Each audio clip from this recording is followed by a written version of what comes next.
ప్రార్థన చేసుకుందాం. పరిశుద్ధుడా, మహోన్నతుడా, గొప్ప తండ్రి, నీ ఘనమైన శ్రేష్టమైన నామానికి కృతజ్ఞతాస్తుతులు స్తోత్రం చెల్లిస్తున్నాం తండ్రి. ప్రారంభ పలుకులుగా నీ కుమారుడు కొన్ని సంగతులు మాతో మాట్లాడించారు. దానికై నీకే మహిమ ఘనత చెల్లిస్తున్నాం తండ్రి. హితబడిన ప్రతి వాక్యము తండ్రి నాయన మాలో ఫలింపులాగున తండ్రి సహాయం దయచేయండి. చెప్పబోతున్న మమ్మల్ని మరుగుపరిచినన్ను తండ్రి, సూటిగా మాతో తండ్రి మాట్లాడండి. వాక్యపు విలువను మాకు నేర్పించండి. ఎలా మేము బ్రతకాలో తండ్రి మాకు నాయన నేర్పించమని నిండి మనసుతో వేడుకుంటూ, నానాటికి తండ్రి నాయన దినాలు, క్షణాలు, గంటలు జరిగిపోతున్నాయి తండ్రి మా జీవితంలో నుంచి వెళ్ళి.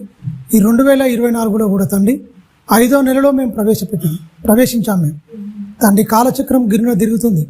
ఏ క్షణాన మీ పిలుపు మాకు అందుతుందో మాకు తెలియని స్థితిలో మేము ఉన్నాం. పిలిచిన వెంటనే చిత్తము తండ్రి మేము ఉన్నాము అని ఆ మహాలోకానికి చేరేంత మంచి భక్తి ఉందా అని మమ్మల్ని మేము ప్రతి ఒక్కరూ ప్రశ్నించుకొని తండ్రి భక్తిలో తండ్రి మంచి ఉత్తీర్ణత సాధించడానికి తండ్రి నాయన నీ బిడ్డలమైన మమ్మల్ని బలపరచండి, స్థిరపరచండి. వింటున్న ప్రతి మాట మా భక్తి జీవితంలో తండ్రి బాటలుగా పరలోకం వైపు మా పాదములు తండ్రి నాయన అడుగులు వేయడానికి తండ్రి నీ ఆత్మ సహాయము నడిపింపు మెండుగా దయచేయమని నిండు మనసుతో వేడుకుంటూ నీ దయగల హస్తాలకు నీ బిడ్డలమైన మమ్మల్ని మేము అప్పగించుకుంటూ తండ్రి చెప్పబోతున్న నన్ను మరుగుపరిచి సూటిగా తండ్రి మాతో తండ్రి అందరితో నీ బిడ్డలతో మాట్లాడండి తండ్రి. వినబోతున్న నీ బిడ్డలకు తండ్రి వినగల చెవును, గ్రహించగల మనసును దయచేయండి. చెప్పబోతున్న నన్ను మరుగుపరిచి తండ్రి సూటిగా తండ్రి మాతో మాట్లాడండి. నాయన బలహీనుడును తండ్రి, నువ్వు ఇస్తే తండ్రి మాట్లాడగలవాడిని నాయన. మా తెలివి మా జ్ఞానం ఏం లేదు తండ్రి, నీవు ఇస్తేనే తండ్రి మాట్లాడగలం. నాయన నీ ఆత్మతో నింపి మాకు కొదవగా ఉన్న జ్ఞానం ఏదో తండ్రి మాకు నేర్పించి మాకు బుద్ధి చెప్పి తండ్రి సరైన దారిలో తండ్రి నీ ఆత్మ ద్వారా మమ్మలను పరలోకానికి యోగ్యులుగా మలచమని నీ కరుణ హస్తాలకు నీ బిడ్డలమైన మమ్మల్ని మేము అప్పగించుకుంటూ క్రీస్తు నామాని ప్రార్థన అడుగుతున్నాం తండ్రి, ఆమేన్. అందరికీ ప్రభు నామమున వందనాలు, శుభములు. మంచిదండి. మత్తయి సువార్త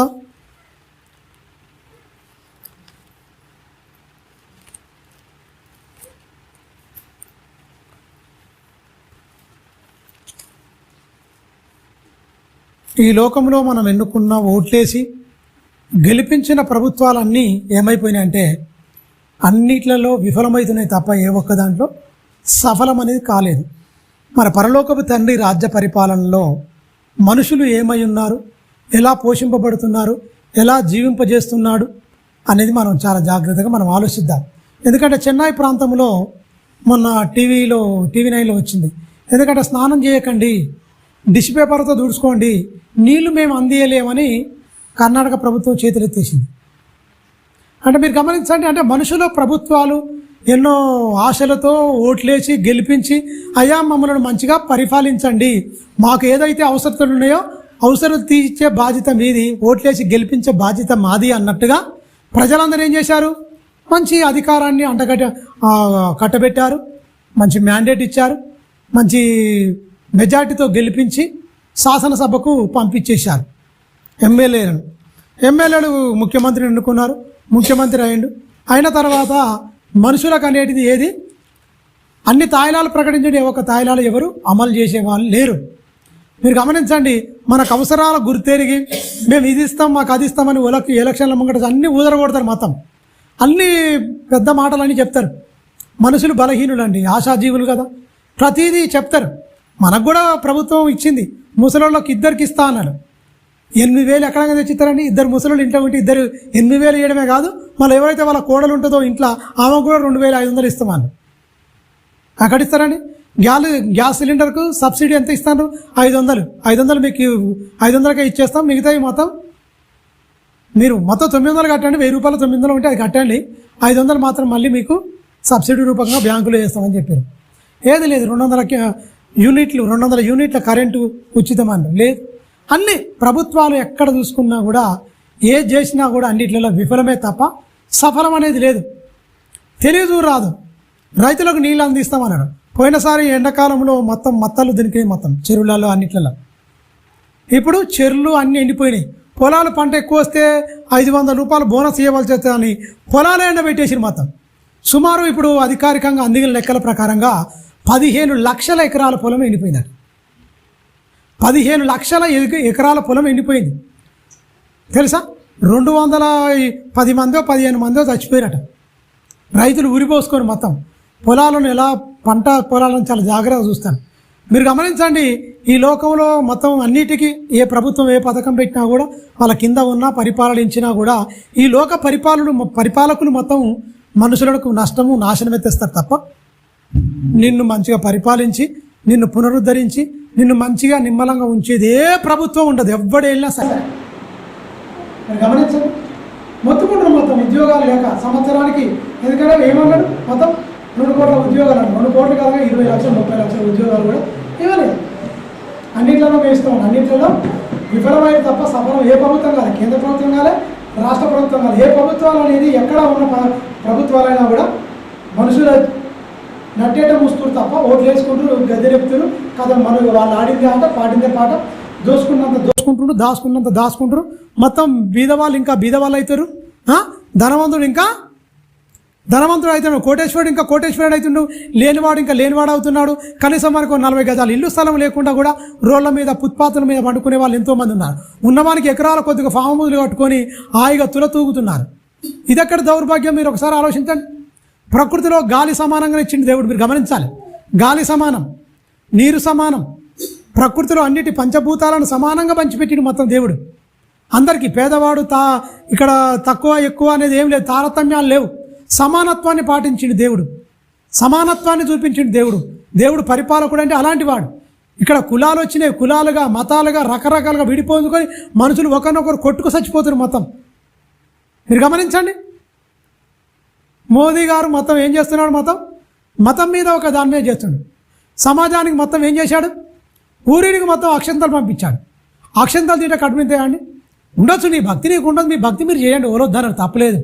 మీ భక్తి మీరు చేసుకోండి. నిరుద్యోగులకు ఏది ఉపాధి ఏది లేదు. ఈ అక్షంతలు చల్లుకుంటే అయిపోద్ది, ఈ బొమ్మ పెట్టుకుంటే గుళ్ళో ఈ బొమ్మల మీద దేవుళ్ళ మీద వ్యాపారం కడిపెట్టలు ఉండాలండి. అయితే ప్రయోజనం అంటే ఏం లేదు. అన్నిట్లలో ప్రభుత్వాలు మొత్తం ఏంటి, అట్టర్ ఫ్లాప్ అయిపోతున్నాయి, మొత్తం విఫలమైపోతున్నాయి. అస్సలు సఫలమయ్యే ముచ్చటే లేకుండా విపరీతంగా లక్షల కోట్ల రూపాయలు అప్పు కూడా చేసి పెడుతున్నాయి. మొత్తం లక్షల కోట్లు. రైతుల రుణమాఫీ చేయాలంటే సుమారు మస్తు మంది చచ్చిపోయారండి.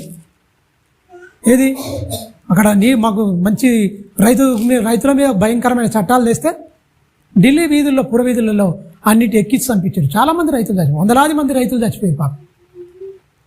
పంజాబ్ నుంచి అక్కడి నుంచి అందరూ వచ్చారు, రైతులు మొత్తం ధర్నా చేశారు. ఢిల్లీ పురవీధుల్లో భయంకరంగా వాళ్ళను బాష్పగోళాలు పేల్చేసి మొత్తం విపరీతంగా గుర్రాలతో దొక్కించి భయంకరంగా బండ్లగిని ఎక్కించి చంపించారు. మొత్తం దేశానికి వెన్నుముక్క అన్నారు. ఆ వెన్నుముక్క లేకుండా అంటే ఏం చేస్తారు? ఇవన్నీ ప్రభుత్వాలు మొత్తం అట్టర్ ఫ్లాప్ అవుతున్నాయి. మీరు గమనించండి, ఈ లోకంలో ఏది లేదు. ఒకసారి చూడండి బైబిల్లో, ఈ లోకంలో ఉన్న చట్టాలు కానీ ఈ లోకంలో ఉన్న ఏదైనా సరే కానీ దైవ చట్టం ముందు అందరూ అట్టర్ ఫ్లాప్. మత్తయి సువార్త 22వ అధ్యాయము ఒకసారి చూద్దాం చాలా జాగ్రత్తగా.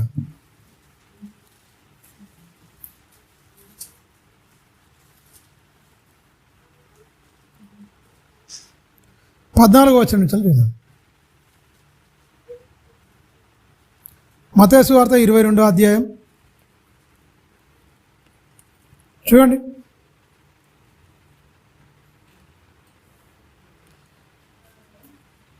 మత్తయి సువార్త 22వ అధ్యాయము 14 నుంచి. కాగా పిలువబడిన వారు అనేకులు, ఏర్పరచబడిన వారు కొందరే అని చెప్పాను.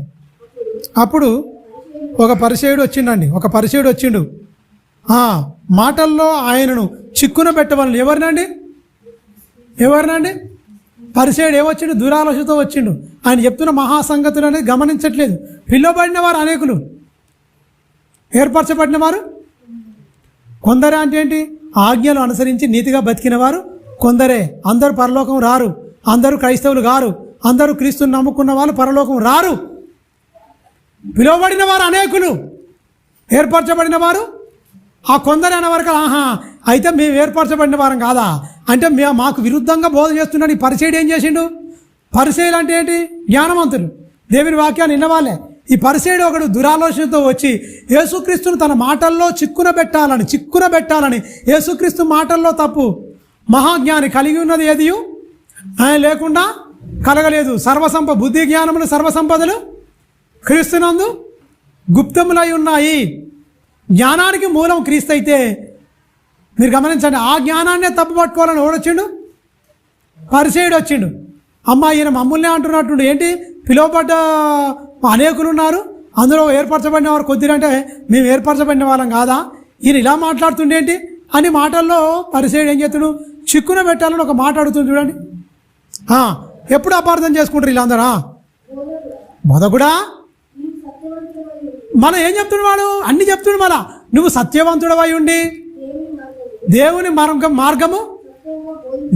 మార్గములన్నిటి మార్గాలు మొత్తం సత్యంగా ఖచ్చితంగా స్పష్టంగా నువ్వు బోధిస్తున్నావు. నువ్వు మనుషులను ఎవరిని లక్ష్య పెట్టవు, వాళ్ళను మొహమాటం లేదు, నువ్వు లక్ష్య పెట్టవు, ముఖం చూసి వాక్యం చెప్పే వ్యక్తివి కాదు. ఉన్నది ఉన్నట్టుగా మొహమాటం లేనివాడిగా వాక్యం చెప్తున్నావు. మొహమాటం లేనివాడవని నేను ఎరుగుతానని చెప్పిండు. నీకేమి తోచున్నది? ఇగో ఈ ప్రభుత్వానికి పన్ను కట్టడం, కైసరులు వెళ్తున్నారు, కైసరులు మమ్మల్ని పరిపాలిస్తున్నారు, మా దగ్గర పన్ను వసూలు చేస్తున్నారు. మేము కట్టాలా వద్దా అండి? మీరు చెప్పండి, కట్టాలా వద్దా? మీరు గమనించండి, ప్రభుత్వాలను కూడా ఏర్పాటు చేసింది ఎవరు? అధికారం ఎవరికి ఇవ్వాలన్నా దేవుడే ఇవ్వాలి. పిలాతు దగ్గరకు పోయినప్పుడు యేసుక్రీస్తు నిలబడ్డప్పుడు ఏమన్నాడు? నేను విడిచిపెట్టేలకు, నేను శిక్షించడం నాకు అధికారం కలిగిందని పిలాతు అంటాడు. అధికారం కలదు, నువ్వు నాతో మాట్లాడవా? ఏంది మౌనంగా ఉన్నాడు? యేసుక్రీస్తు ఏమంటాడు? పైనుండి నీకు అధికారం ఇవ్వబడితేనే తప్ప నా మీద నీకు ఎలాంటి అధికారం లేదురా నాయన, నీకు తెలుస్తలేదు అసలు. పైనుండి అధికారం నీకు ఇవ్వబడ్డది, నువ్వు ఒక అధికారి మాత్రమే. అదే నా తండ్రి నీకు ఇవ్వకపోతే నువ్వు మామూలు వ్యక్తివే కదా. నన్ను శిక్షించుటకు, నన్ను విడుదల చేయుటకు నీకు అధికారం ఉందా? అధికారం ఫస్ట్ నీకు అధికారం ఇచ్చింది నా తండ్రి, అది నువ్వు గుర్తించుకో అని చెప్పిండా లేదా? చెప్పిండు యేసుక్రీస్తు. ఇక్కడ కూడా వీళ్ళు వచ్చి ఏమడుగుతున్నారు? అడిగిన వెంటనే యేసుక్రీస్తు ఒక మంచి మాట అదే చెప్తుండ్రు. కైసరుకు పన్ను ఇవ్వడం కట్టాలా వద్దా అని శోధిస్తుండిగా. ఎందుకంటే వద్దు అంటే ఏమైపోద్ది? అక్కడ వద్దు అంటే ఏమైపోద్దండి? ఏమైపోద్ది? జనాలందరూ ప్రేరేపించి చట్టానికి వ్యతిరేకంగా మారుస్తుండే మనుషులందరినీ చంపేయచ్చు. కట్టాలంటే అరే ఈయనేమో ప్రవక్త, అసలు మనిషికి లోబడాలన్నా? ఇరకాటంలో పెట్టాలి, మాటల్లో ఒక దురాలోచనలతో పెట్టినప్పుడు యేసుక్రీస్తు బాధపడుతుంది. నన్ను ఎందుకు శోధిస్తుర్రా మీరు అసలు అని ఒక మాట అంటుంది చూడండి. కైసరుకి పన్నిచ్చుట న్యాయమా కాదని మాతో చెప్పు. అసలేంటి నువ్వు చెప్తున్నావు? చాలా సంగతులు చెప్తున్నావు. అయినా కూడా ఏర్పరచబడిన వారు, పిలువబడిన వారు అనేకులు, ఏర్పరచబడి కొంతమంది అంటున్నారు. అందులో మేము ఉన్నావా లేవా? నువ్వు చెప్తున్నావు, చాలా నీతిభావం చెప్తున్నావు. నువ్వు చెప్పిన మాటల ప్రకారం మా జీవితాలు ఒక్క నీవు లేవు. అయితే మమ్మల్ని ఉద్దేశించాల్సిన మహానుభావా, అయితే నేను ఎట్లాగా తప్పులు పెడతా. నేను తల పండిపోయింది. ఎక్కడా? లౌకిక జ్ఞానంలో మాకు, ఈ లోక జ్ఞానంలో తల పండిపోయిన వాళ్ళం మేము. ఆత్మజ్ఞానం మాకేం లేదు, కానీ ఈ లోక జ్ఞానం, తత్వజ్ఞానంలో మేము పండిపోయిన వాళ్ళం. నిన్ను తప్పున పెడతాం మేము, ఖచ్చితంగా నిన్ను ఇరికిస్తాం. ఇంతమంది ముంగట మమ్మల్ని ఇజ్జత్ తీస్తావు. ఇంతమంది ముంగట మాకేంటి? పిలువబడిన వారు అనేకులు, ఏర్పరచబడి కొంతమంది అంటే నీ శిష్యులేడా నీకుగా? మేమందరం దేవుని పెట్టడం కాదా? అంటే నీతి మాలిన వాళ్ళు, దుర్నీతి పనులు అందరు అన్ని చెప్తున్నావు మొత్తం అంటే మేము కాదా అని చిక్కున పెట్టాలని అసూయతో, మత్సరంతో నిండుకున్న ఈ దౌర్భాగ్యుడు, ఈ పరిసయుడు వచ్చి యేసుక్రీస్తును మాటల్లో చిక్కున పెట్టాలి. ప్రభుత్వం మీదనే అవసరమని కూడా ప్రభుత్వంతోనే చంపేపియాలన్న ఆలోచన అండి. సమాధానం చేతగాని దద్దములు వీళ్ళందరూ. ఒక మాటలో చెప్పాలంటే చేత కాదండి. ఆయన మాటల ప్రకారంగా బతికి ఆయన నోటి నుంచి వస్తున్న మంచి మాటలకు ఏమైపోవాలండి? బతుకుని మార్చుకోవాలి కదా. ఆయన మాటల్లో తప్పు ఉంటుందండి. యేసుక్రీస్తు మహనీయుడండి, ప్రపంచాన్ని సృష్టి నిర్మాణకుడు, శిల్పకారుడు అండి, ఈ సృష్టిని చెక్కినవాడండి. సృష్టినే కాదు, నిన్ను నన్ను తల్లి గర్భంలో నిర్మించిన వాడు కూడా. ఆయనే తప్పు పట్టుకుంటారా అండి? ఎంత దురాశపరులు అండి. ఆయన మాటల్లో చిక్కున పెట్టాలి, మాటల్లో చిక్కున దొరుకుతారా అండి? మానవ జ్ఞానం ఎక్కడ, దైవ జ్ఞానం ఎక్కడ? ఇంత మాయకులా? మీరు ఒకసారి ఆలోచించండి. దేవుణ్ణే ప్రశ్నించి దేవుణ్ణే తప్పుపడదాం. అందుకనే దేవునికి పైగా ఇంకో దేవుళ్ళని చేసుకురు, మానవుల చేతులతో చెక్కబడింది. అట్లా చేసుకుంటే కూకమంటే కూకుంటే, వీడు కూకోబెడతా కూకుంటే లేవబెడితే లేచుతా అన్నట్టుగా. అందుకనే బొమ్మలను, చెక్కలను, రాతిని ఈ అన్నిటికీ రూపాలను ఇచ్చి, ప్రతి రూపాలను ఇచ్చి, మేము ఆడిందే ఆట, మేము పాడిందే పాట, మాకు బుద్ధి చెప్పేది కాదు కదా. అందుకనే మనుషులు వాళ్ళ మనస్తత్వంలో పుట్టిన దానికే రూపాలు ఇచ్చినండి. అది ఊహనదే ఆనది. తీసుకుపోయి ఆడ కూకోబెడితే అన్నే కూకుంటుంది, లేచి నడిపిస్తే వీళ్ళు మోస్తుంది, లేకపోతే దానంతలో పరిగెత్తుందా, చేతులను సహాయం చేస్తుందా? అదే కావాలి సమాజానికి. దేవుడు నిరాకారుడు, సర్వంతర్యామి, సర్వము వ్యాపకుడు, సర్వవ్యాపకుడు. ఆయన ఒక దగ్గర ఉన్నాడు అన్నది లేదు, సమస్తము ఆయన వ్యాపించి ఉన్నాడు. భూదిగంతముల వరకు మొత్తం నలుదిక్కుల మొత్తం వ్యాపకుడు, సర్వవ్యాపకుడు, సర్వోన్నతుడు, శక్తివంతుడు దేవుడు. గుణశీలి, గుణహీనుడైన మానవుడండి గుణశీలి దేవుడు. గుణవంతుడు, పరిశుద్ధుడు, పవిత్రుడు, నిర్దోషి, నిష్కల్మషుడు, ఏ పాపము లేకుండా బ్రతికి చూపించినవాడు. ఈ పాపం లోకంలోకి వచ్చినా కూడా, పాపుల మధ్య జీవించినా కూడా పవిత్రుడుగా బతికిన మహనీయుడు ఆయన. బ్రతికింది ఎక్కువ ఏళ్ళు బతికినాడు. ఎన్నేళ్ళు బతికినండి? జస్ట్ 33.5 సంవత్సరాలు బతికిండు. కథలుగా పుంకాలుగా మనం చెప్పుకుంటూనే ఉన్నాం. ఆయన వెళ్ళిపోయి 2024 సంవత్సరాలు అవుతుంది. ఎవరు? యేసుక్రీస్తు వెళ్ళిపోయి. ఇంకా కూడా మనం చెప్పుకుంటున్నాం. ఇంకా కూడా ఇక్కడి నుంచి వెళ్ళి గ్రంథం పూర్తి అయిందా? అవుతుందా? అసలు అవుతుందా? మన వల్ల అవుతుందా? అవి చెప్పే మొత్తం రాయబడుతున్నట్టు ఏందన్నాడు? భూమి కూడా సరిపోదన్నాడు. భూమి సముద్రాలు కూడా సరిపోవు గ్రంథాలకు అన్నాడు ఆయన ఒక్క మాటలో. ఈ చిన్న గ్రంథం రాస్తేనే దీని గురించే ఆలోచించి బతకలేకపోతుండే మనిషి. మాటల్లో తప్పు పట్టుకోవాలని ఆయన దగ్గరకు వచ్చి చూడండి. తప్పు పట్టుకోవాలని ఏమడుతుంది చూడండి. నాడు కైసరుకు పన్నిచ్చుట న్యాయమా కాదా అని అడిగినా ఏసు ఏమంటుంది చూడండి. నాతో చెప్పు నువ్వు చాలా చెప్తున్నావు, ఈ సంగతి దీన్ని చెప్పు. అబ్బా దొరికిపోయిన అనుకుంటున్నాడు. ఎవడు?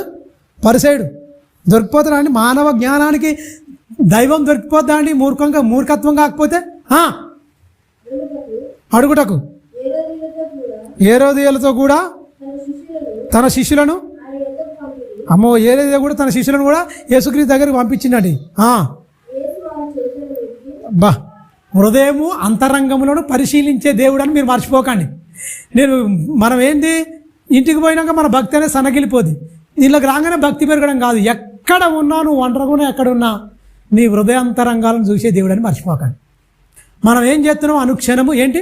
మన దినచర్య పడక మించే లేచి మొదలుకొని పడక మీదకి చేరేంత వరకు నీ దినచర్య మొత్తం రాయబడుతుంది. నువ్వు లేచుండుట, నువ్వు పండుకుండుట, నువ్వు నడుచుట అన్నీ తెలుసా తెలియదు దేవునికి? వాళ్ళు అలా అనుకొని వచ్చిరు. ఎమ్మటే యేసుక్రీస్తుకి ఏం తెలిసిందట? వాళ్ళ చెడుతనం ఎమ్మటే ఎరిగిండు, అంటే గుర్తుపట్టేసింది. ఎమ్మటే తెలిసిపోయింది. దేవునికి ఏమైనా దాసకము మరుగాయి ఉంటుందా అండి? ఏమన్నా మరుగాయి ఉంటుందా? మహాత్ముడు అండి, దైవం అండి, ఈ లోకానికి పంపించిన వాడండి దేవుడు. తెలుసా? వాళ్ళ చెడుతనమును ఎరిగిన వాడై వేషధారులారా, అబ్బా ఏమంటున్నాండి? వేషధారులారా, నన్ను ఎందుకు శోధిస్తున్నారా మీరు? నన్ను శోధిస్తున్నారు ఎందుకు? శోధకులా మీరు? అపవాది శోధిస్తుంది. మీరు దేవుని కుమారులు ఉండి అపవాది కుమారులకు ఎందుకు మారిపోతున్నారు మీరు? దేవుని కుమారులు.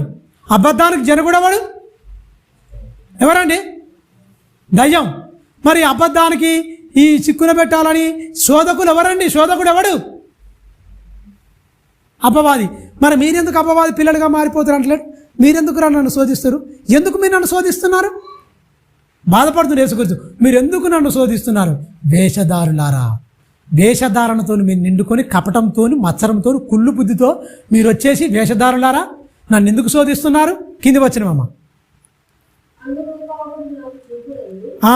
అక్కడ ఏంటి ఏమంటుండు? ఒక పన్ను రూపం, ఏదైతే మనం కప్పం కడతామో పన్ను, ఒక దేనా రూపం, ఒక దేనారం, దాని రూపము, చెక్కబడిన బొమ్మ, దాని మీద ఉన్న రూపం నాకు చూపించండి, తీసుకురండి. ఒక రూపం ఉంది కదా, తీసుకురండి అన్నాడా. వారితో చెప్పగా ఆయనను అంటే యేసుక్రీస్తు దగ్గరికి ఒకటి దేనారము తీసుకొని వచ్చింది, కరెన్సీ. అంటే మనం ఇప్పుడు అప్పుడు దేనారాలు, ఇప్పుడు కరెంట్లు, నాణ్యాలు, నోట్లు ఇవన్నీ వచ్చేసినాయి మొత్తం. అప్పుడు వస్తు మార్పిడి కూడా ఉండే, పంట మార్పిడి కూడా ఉండే, పండించుకునే పంటలు కూడా ఒకరు చేసుకునేది అనమాట.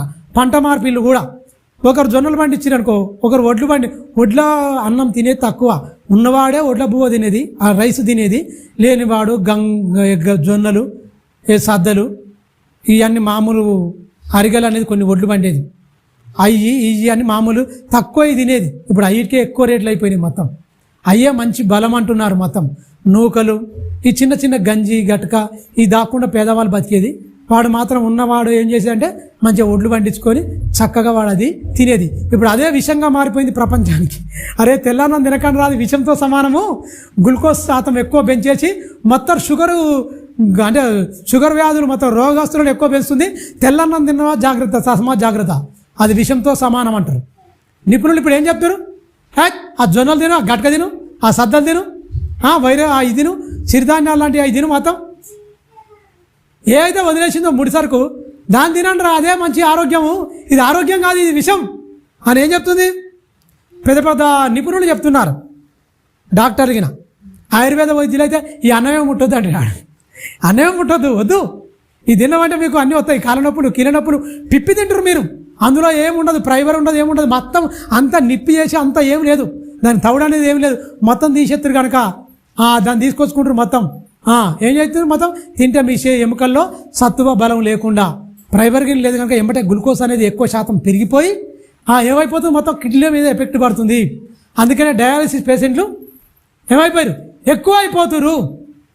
గగ్గోలు పెడుతున్నాడు డాక్టర్లు. ఓడి పట్టించుకుంటాడు మాత్రం తెల్ల మల్లెపూలాగా ఉపడాలి మనకు అన్నం. అలా ఉంటే తప్ప ముద్ద దిగదు మనకు. ఆ తినకండి రా బాబు అంటూ ప్రభుత్వాలు చెప్తున్నాయి. ఇప్పుడు వీళ్ళు చెప్తున్నారు, డాక్టర్స్ చెప్తున్నారు, మొత్తుకుంటున్నారు మొత్తం.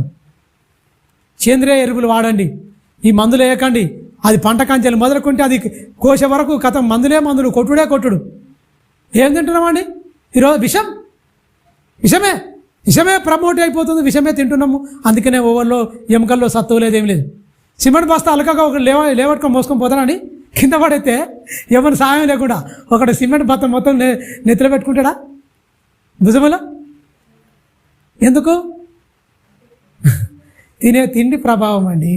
తినే తిండి ప్రభావం ఏం లేదు, అందులో ఏం లేదు తెలుసా. నానాటికి అన్నిటిలో కన్ను చూపు తక్కువైపోయింది, వినికిడి తక్కువైపోయింది, కాలికి నడక తక్కువైపోయింది, బలహీనుడుగా మారిపోతున్నారు. ప్రభుత్వాలు మొత్తం విషతుల్యం అయిపోయింది. తినే తిండి మొత్తం విషతుల్యం, సర్వనాశనం వైపు పరిగెడుతుంది. మీరు గమనించండి. ఆ మహనీయుడు సమస్తాన్ని మంచిదే ఇచ్చిండు, కానీ నాశనం చేసుకోడు. మంచిగా మళ్ళీ మంచి మాటలు చెప్పి పునరుద్ధరించడానికి మానవ జీవితాన్ని చక్కగా వాళ్ళందరినీ మళ్ళీ ప్రేమ, కరుణ, వాత్సల్యంతో ఒకరినొకరు ప్రేమించుకునేటట్టుగా ఉన్నవాడు లేనివాడని కాదురా, ఈ తారతమ్యాలని మొత్తం తీసివేసి అందరు సమానత్వాన్ని పాటించాలి. సామ్యవాదాన్ని, సమానత్వాన్ని బోధించడానికి దైవవాక్యంగా దేవుడుగా ఉన్న క్రీస్తు మానవ రూపిగా, నరరూపిగా ఈ మట్టి దేహాన్ని ధరించుకొని ఈ మానవుల మధ్య 33.5 సంవత్సరాలు బతికిండు. 33 సంవత్సరాలు బతికిండు. ఆ బ్రతికినప్పుడు చెప్తున్న మాటలు ఒవ్వడు వినలేదండి. ఆయన వడ్లవానుకో మావిడు కాదా, ఈయన అన్నదమ్ములు, ఈయన చెల్లెళ్ళు మనతో ఉన్నవారు కాదా, వీరికి అన్నీ అనుకుంటారు తప్ప ఆయన ఔన్నత్యాన్ని, గొప్పతనాన్ని ఆనాడు గుర్తించలేదు, ఈనాడు కూడా గుర్తిస్తున్నట్టుకుంటారా? గుర్తించట్లేదు. గురిచిస్తే ఎప్పుడో ప్రపంచ క్రైస్తవం మొత్తం మారిపోవాలి. సాక్ష్యం ఉండాలండి, సాక్ష్యం ఉండాలి. సాక్ష్యం లేని జీవితం ఎందుకండి చెప్పండి? సాక్ష్యం లేని జీవితం ఎందుకండి? వేస్ట్ కదా. సాక్ష్యం లేని జీవితాలు పరలోకం వెళ్తాయా? జీవితాలు మొత్తం ధారపోసుకుని ఆ సాక్ష్యాన్ని కాపాడుకోవడానికి సవరణ తెచ్చిరు తప్ప కాంప్రమైజ్ కాలే. భక్తిలో చచ్చిపోయిరండి, చంపబడ్డారు, నరకబడ్డారు, మొత్తం తరవబడ్డారు. ఇల్లాకిలు లేవు, ఇడుపులు లేవు, ఏమి లేవు, సొరంగములు అన్నింటిలో తిరిగిరు. మొత్తం లోకరాజ్యాలు పెడుతున్న కష్టాలు, కన్నీళ్లకు పరుగులెత్తారు తప్ప ఎక్కడ వాళ్ళు భక్తిలో కాంప్రమైజ్ కాలే. ఎవడన్నా 1000 రూపాయలు ఇస్తే కాంప్రమైజ్ అయిపోతూనే ఉంటారు భక్తిలో. 1000 రూపాయలు 500 సిగ్గుమాల్య, ఎంత దరిద్రం చెప్పండి. అందుకని యెషయా గారు అంటాడు, సిగ్గుమాలిన జనం అంటాడు, సిగ్గులేని జనం అంటాడు. పాపభరితమైన జనులారా, అంటాడు. అంటే బాధతోనండి. దేవుడు అనేది మామూలు మీద బాధతో అన్నాడు, వేదనతో అన్నాడు. ఆ రూపం ఒకటి తీసుకురమ్మని చూడండి.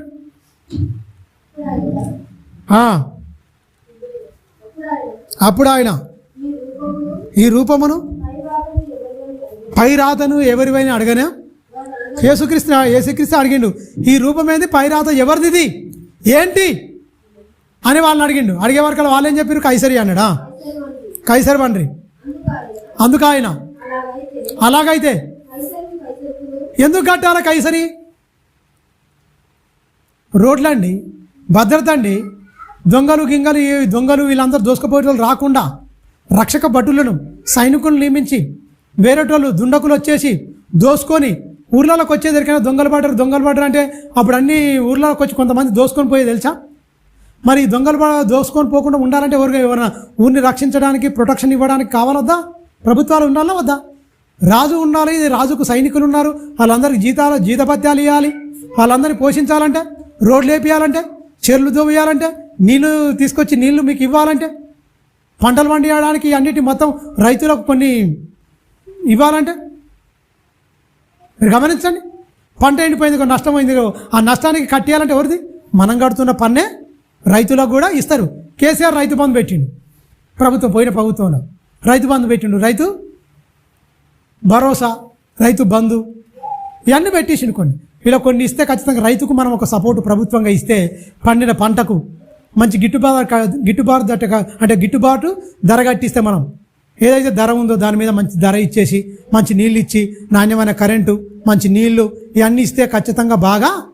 ఎందుకంటే 3 కోట్ల మెట్రిక్ టన్నుల ఒడ్లు పట్టించిందంటే 40 లక్షలు 60 లక్షలు అంటే ఒడ్లో ధాన్యాన్ని పండించిన మన తెలంగాణ మీరు గమనించండి. 3 కోట్ల మెట్రిక్ టన్నుల ఒడ్లు పండించిందంటే మీరు గమనించండి. నీళ్లు కరెంటు ఫుల్ ఇచ్చినాం అనుకోండి, మస్తు పంట పండిస్తారు ఖచ్చితంగా. ప్రభుత్వం ముంగట అది మంచి ప్రియారిటీగా తీసుకోవాలి కంపల్సరీ. ప్రపంచానికి ఇప్పుడు నడవాలన్నా చేయాలన్నా ఏంది కావాలి? ఆహారం కావాలి. దానికి ఏం చేయాలి? ఈ ప్రోత్సాహాలు అనేది ఖచ్చితంగా ప్రభుత్వం నుంచి కొన్ని ప్రోత్సాహాలు ఇస్తే వాళ్ళు ఏమైపోతారు? మంచిగా పంట పండిస్తారు, చక్కగా ఉంటుంది. రేషన్ బియ్యం ఉట్టిగానే ఇస్తారు, మరి ఉట్టిగానే ఇస్తారు రేషన్ బియ్యం. ఎక్కడంగా వస్తున్నాయి? 5 రూపాయలకు అన్నం పెడుతుండు, ఉట్టిగానే ఎక్కడంగా పెడుతుండు? వేల మంది అండి, లక్షల మంది తింటారు రోజుకు. 5 రూపాయలకు ఏమవుతుందండి? టీ వస్తుందా? 5 రూపాయలకు టీ తాగుతానే 5 రూపాయలకు. 5 రూపాయలు పెడితే మంచిగా శుభ్రంగా తింటుండు. 10 రూపాయలు ఇచ్చిన కడుపునిండా తిని వచ్చేస్తారు. ఈ అన్నిటి పండాలంటే ఒడ్లు పండాలా వద్దా? నీకు రేషన్ బియ్యం ఫ్రీగా రావాలంటే మీరు గమనించండి. ఈ బంతనే కదా ఆయన తెచ్చేది, పైనుంచి ఊడి పడవు కదా. ఈ రైతులకు ప్రోత్సాహాలు ఇచ్చి వీటికి తీసుకొని గవర్నమెంట్ కొని దాన్ని బడ్జెట్ చేసుకుంటే ఖచ్చితంగా ఈ అన్నిటి పథకాలన్నీ నడుస్తుంటాయి. మరి రైతుకు ఎందుకు పన్ను కట్టాలి? ఇవన్నీ చేస్తుంటుంది. అన్ని కొనాలి, చేయాలి. ఖచ్చితంగా ప్రజల భద్రత, సామాన్యులను చూసుకోవాలి, బీద సాధులను చూసుకోవాలి. మంచిగా అన్నిటికీ మీకు కరెంటు కానీ ప్రతిదీ అందిస్తుందంటే మనం పన్నుల రూపంగా మనం కట్టాలి. ప్రభుత్వాలు దేనివల్ల నడతాయండి? ఉప్పు, చింతపండు ఈ మనం కడుతున్నది ప్రతిదీ ఏమైపోద్ది? డిఎస్టీ రూపకంగా, పన్ను రూపకంగా మొత్తం వెళ్ళిపోతుంది. నువ్వు కొంటున్న ప్రతిదీ గుండు పిన్నుతో సహా కొన్నా కూడా ఏమైపోతాయి? నువ్వు కడుతున్న పైసకు అక్కడికి వెళ్ళిపోద్ది, గవర్నమెంట్కి వెళ్ళిపోద్ది. ఆ డబ్బే మళ్ళీ ఏం చేస్తుంది? ప్రజలకు పెడుతుంది. ఇది ఎప్పుడో క్రమాన్ని దేవుడు పెట్టిండు. దేవుడు రాసిన రాజ్యాంగము దీన్నే తీసుకుని దొంగలు దీన్నే తీసుకొని వీళ్ళు రాసుకొని ఈ దైవ గ్రంథాన్ని మత గ్రంథం అని చెప్పేసిరు. ఈ అన్నిటి గొప్ప అని చెప్పుకుంటారు. మహనీయుడు అంబేద్కర్ గారు రాసింది ఈ గ్రంథాలు బాగా చదివి, బైబిల్ బాగా చదివినట్టండి పాపం. బైబిల్ బాగా చదివినట. బైబిల్ అంటే చాలా ఇష్టం. అప్పటికే ఈ దొంగలు ఇళ్ళకి వచ్చిరు. ఈ మనువాదులు, ఈ బ్రాహ్మణులు ఎక్కడ మంచిగా గొప్పతనం ఉంటుందో, ఎక్కడైతే ఆ నీరాజనాలు బట్టి గౌరవింపబడతారో ఈ దొంగలు అక్కడికి జంపు అవుతారు. ఎక్కువ మంది నమ్ముతారు, ఎక్కువ మంది అయిపోతారు. అమ్మ అక్కడికి పోయి కూడా మేము పెత్తనం చెల్లించవచ్చు. ఎక్కడికి? ఇక్కడ కూడా వస్తే మేమే పెద్దలం అయిపోతాం, అందరూ మా దగ్గరికి వస్తారు, అందరూ డబ్బులు ఇస్తారు. అక్కడికి ఉంటే అక్కడ గుళ్ళకి పోయినా కూడా అందరూ మా దగ్గరికి వస్తారు కాళ్ళకాడికి. ఇక్కడ కూడా చర్చి దగ్గరికి వచ్చినా కూడా ఇక్కడ కూడా మేమే మా కాళ్ళ దగ్గరికి వస్తారు. యేసుక్రీస్తు ఏం చెప్పిండు? అక్కడ కాళ్ళ దగ్గరికి పోతారేమో, ఇక్కడ కాలు గడగమని చెప్పిండు. అక్కడ కాళ్ళ దగ్గరికి పోతారేమో బ్రాహ్మణుని దగ్గరికి. ఇక్కడ నువ్వు బ్రాహ్మణుడుగా నువ్వు క్రైస్తవుడు అయినావు, కానీ నీ బుద్ధి మార్చుకోలే, ఇంకా మనుషులను ఏలికగానే ఉన్నాడు. ఇక్కడ ఏమన్నాడు? కాలు గడుగు అన్నాడు. అనడా లేదా? కాలు గడుగు, ప్రతివాని కాలు గడుగు అన్నాడు. నిన్ను వలే నీ పొరుగువాని ప్రేమించమన్నాడు. ఇక్కడ బీదలు సాదలు అనేది లేదు. అందరూ సమానత్వం ఉండాలి. ఉన్నవాడు లేనివాడని కనిపించడానికి వీల్లేదు. సంఘంలో అందరూ సమానత్వాన్ని పాటించాలని బోధించడం లేదా? ప్రతీదికి ప్రేరణ బైబిలేనండి. ప్రతి వారికి ప్రేరణ బైబిలే. ఖచ్చితంగా మీరు కట్టాలి, పన్ను కట్టాలని చెప్తున్నాడు దేవుడు. ఖచ్చితంగా యేసుక్రీస్తు అంటుండు, ప్రభుత్వానికి అధికారం ఇచ్చింది దేవుడే. ఇగో మిమ్మల్ని ఏలుతుంది, ఇగో ప్రభుత్వం నిలిచిందంటే తండ్రి కృప, దేవుని ఆధీనం. ఖచ్చితంగా మీరు పన్ను కట్టాలి. సాకైపోయిందండి వాళ్ళకు. గొంతులో ఏమైపోయింది? గిలక్కాయ పడ్డట్టు అయిపోయింది, ఎలక్కాయ పడ్డట్టు అయిపోయింది. ఏంటి ఇలా మాట్లాడాడు, కట్టొద్దని చెప్తుడేమో అనుకున్నాం మనం. మీరు ఆ రూపం చూసిండు, పై చూసిండు, ఎవరిది అన్నాడు? కైసరిది అన్నాడు. కైసరకు ఇచ్చేయండి అన్నాడు. కిందికి వచ్చేవారు కదండి, దేవునికి ఇచ్చేయండి. ఎందుకు? ఈ లోకానికి పంపించారు సృష్టికర్త. నువ్వు పంటిన పంట విత్తనాన్ని పెడుతున్నావు కరెక్టే. విత్తనాన్ని మొలకెత్తిచ్చేది ఎవరు? విత్తనానికి మొలకెత్తిచ్చింది ఎవరు? కాలాలను పంపించింది ఎవరు? ఋతువులను పంపిస్తుంది ఎవరు? ఋతువులను పంపించేది ఎవరండి? ఇప్పుడు ఈ ఎండాకాలం 1 నెల అయిపోయింది అనుకోండి, ఇంకా 25 రోజులు అయితే అయిపోద్ది. 5వ తారీఖు కదా, ఇంకా 25 రోజులు అయితే ఇది అయిపోద్ది. ఈ నెల అయిపోద్ది, మే నెల అయిపోద్ది. వచ్చే జూన్ 1st వీక్ వస్తుంది. జూన్ 1st వీక్ రెండో వారంలో, 1st వారంలో, మొదటి వారంలో, 2వ వారంలో ఏమైపోతాయి? కేరళ నుంచి వెళ్ళి మంచిగా ఋతుపవనాలు, చల్లని గాలులు, ఈదరు గాలులు దొరుకుంటే ఏమైపోతాయి? వర్షం అనేది ఖచ్చితంగా వస్తుంది. అప్పుడు ఏమైపోద్ది? విత్తనవానికి ఏమైపోద్ది? విత్తనవానికి విత్తనమును, పంటను, ఋతువులను దయచేసి ఖచ్చితంగా మనుషుల కడుపులు నింపుతున్నా లేదా? ఎండిపోయిన చెరువులను నింపుతా లేదా? ఎండిపోయిన చెరువులను నింపాలంటే ఏం చేయాలండి? ఇక్కడ ఉన్న నీళ్ళే పైకి పంపిస్తుంది దేవుడు. ఇక్కడ ఉన్న నీళ్ళే ఈ ఉప్పు సముద్రాలు మొత్తం ఏమైపోతున్నాయి? వేడెక్కిపోతున్నాయి మొత్తం. ఎవడన్నా ఏ ప్రభుత్వం వేడెక్కించగలదా? వాతావరణాన్ని అనుకూలపరచదా? బిక్కుమొకాలు వేసుకొని ఇట్లా చూడవలసిందే తప్ప, చేసేది ఏ ప్రభుత్వం ఎంత పెద్ద అధికారి అయినా సరే చూడవలసింది తప్ప దాన్ని ఆపేటట్టుగా ఏమైనా ఉంటుందా? ఇన్ని చట్టాలు ఉంటేనే లంచం తీసుకోవడం నేరం. అన్ని చట్టాలున్నాయి. కింద నుంచి పైదాకా అందరూ లంచగొండులే. ఎవరిని కంట్రోల్ చేస్తారు చెప్పండి?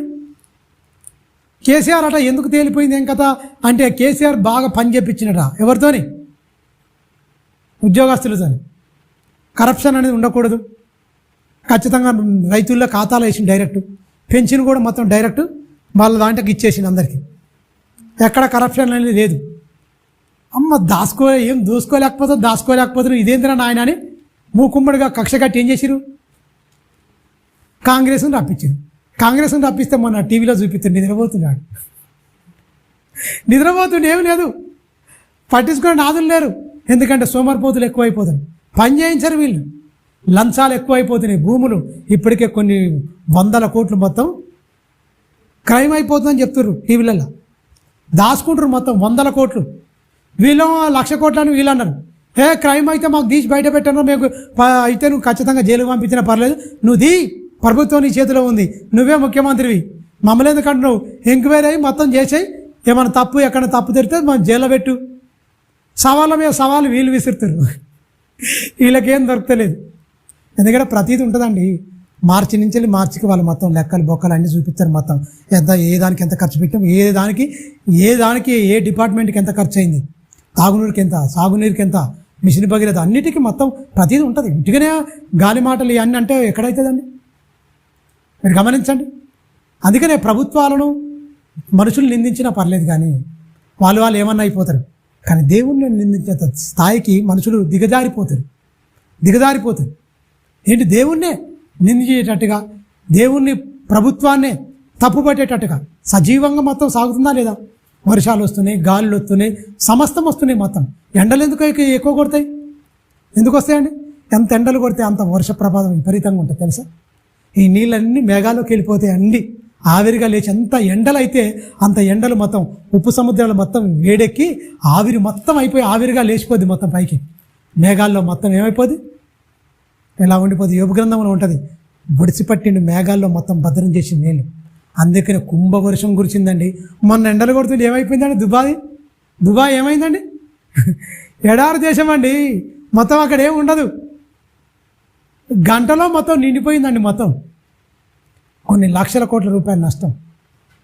వాళ్ళు డ్రైనేజ్ వ్యవస్థ ఇదంతా సిస్టమ్ ఏం పెట్టుకోలే, అంతా ఎడారే కదా, మామూలు కట్టేసి విపరీతంగా ఆకాశ అరిమినాలు కట్టేసుకుని మొత్తం అతలాకుతలమైంది. ఒక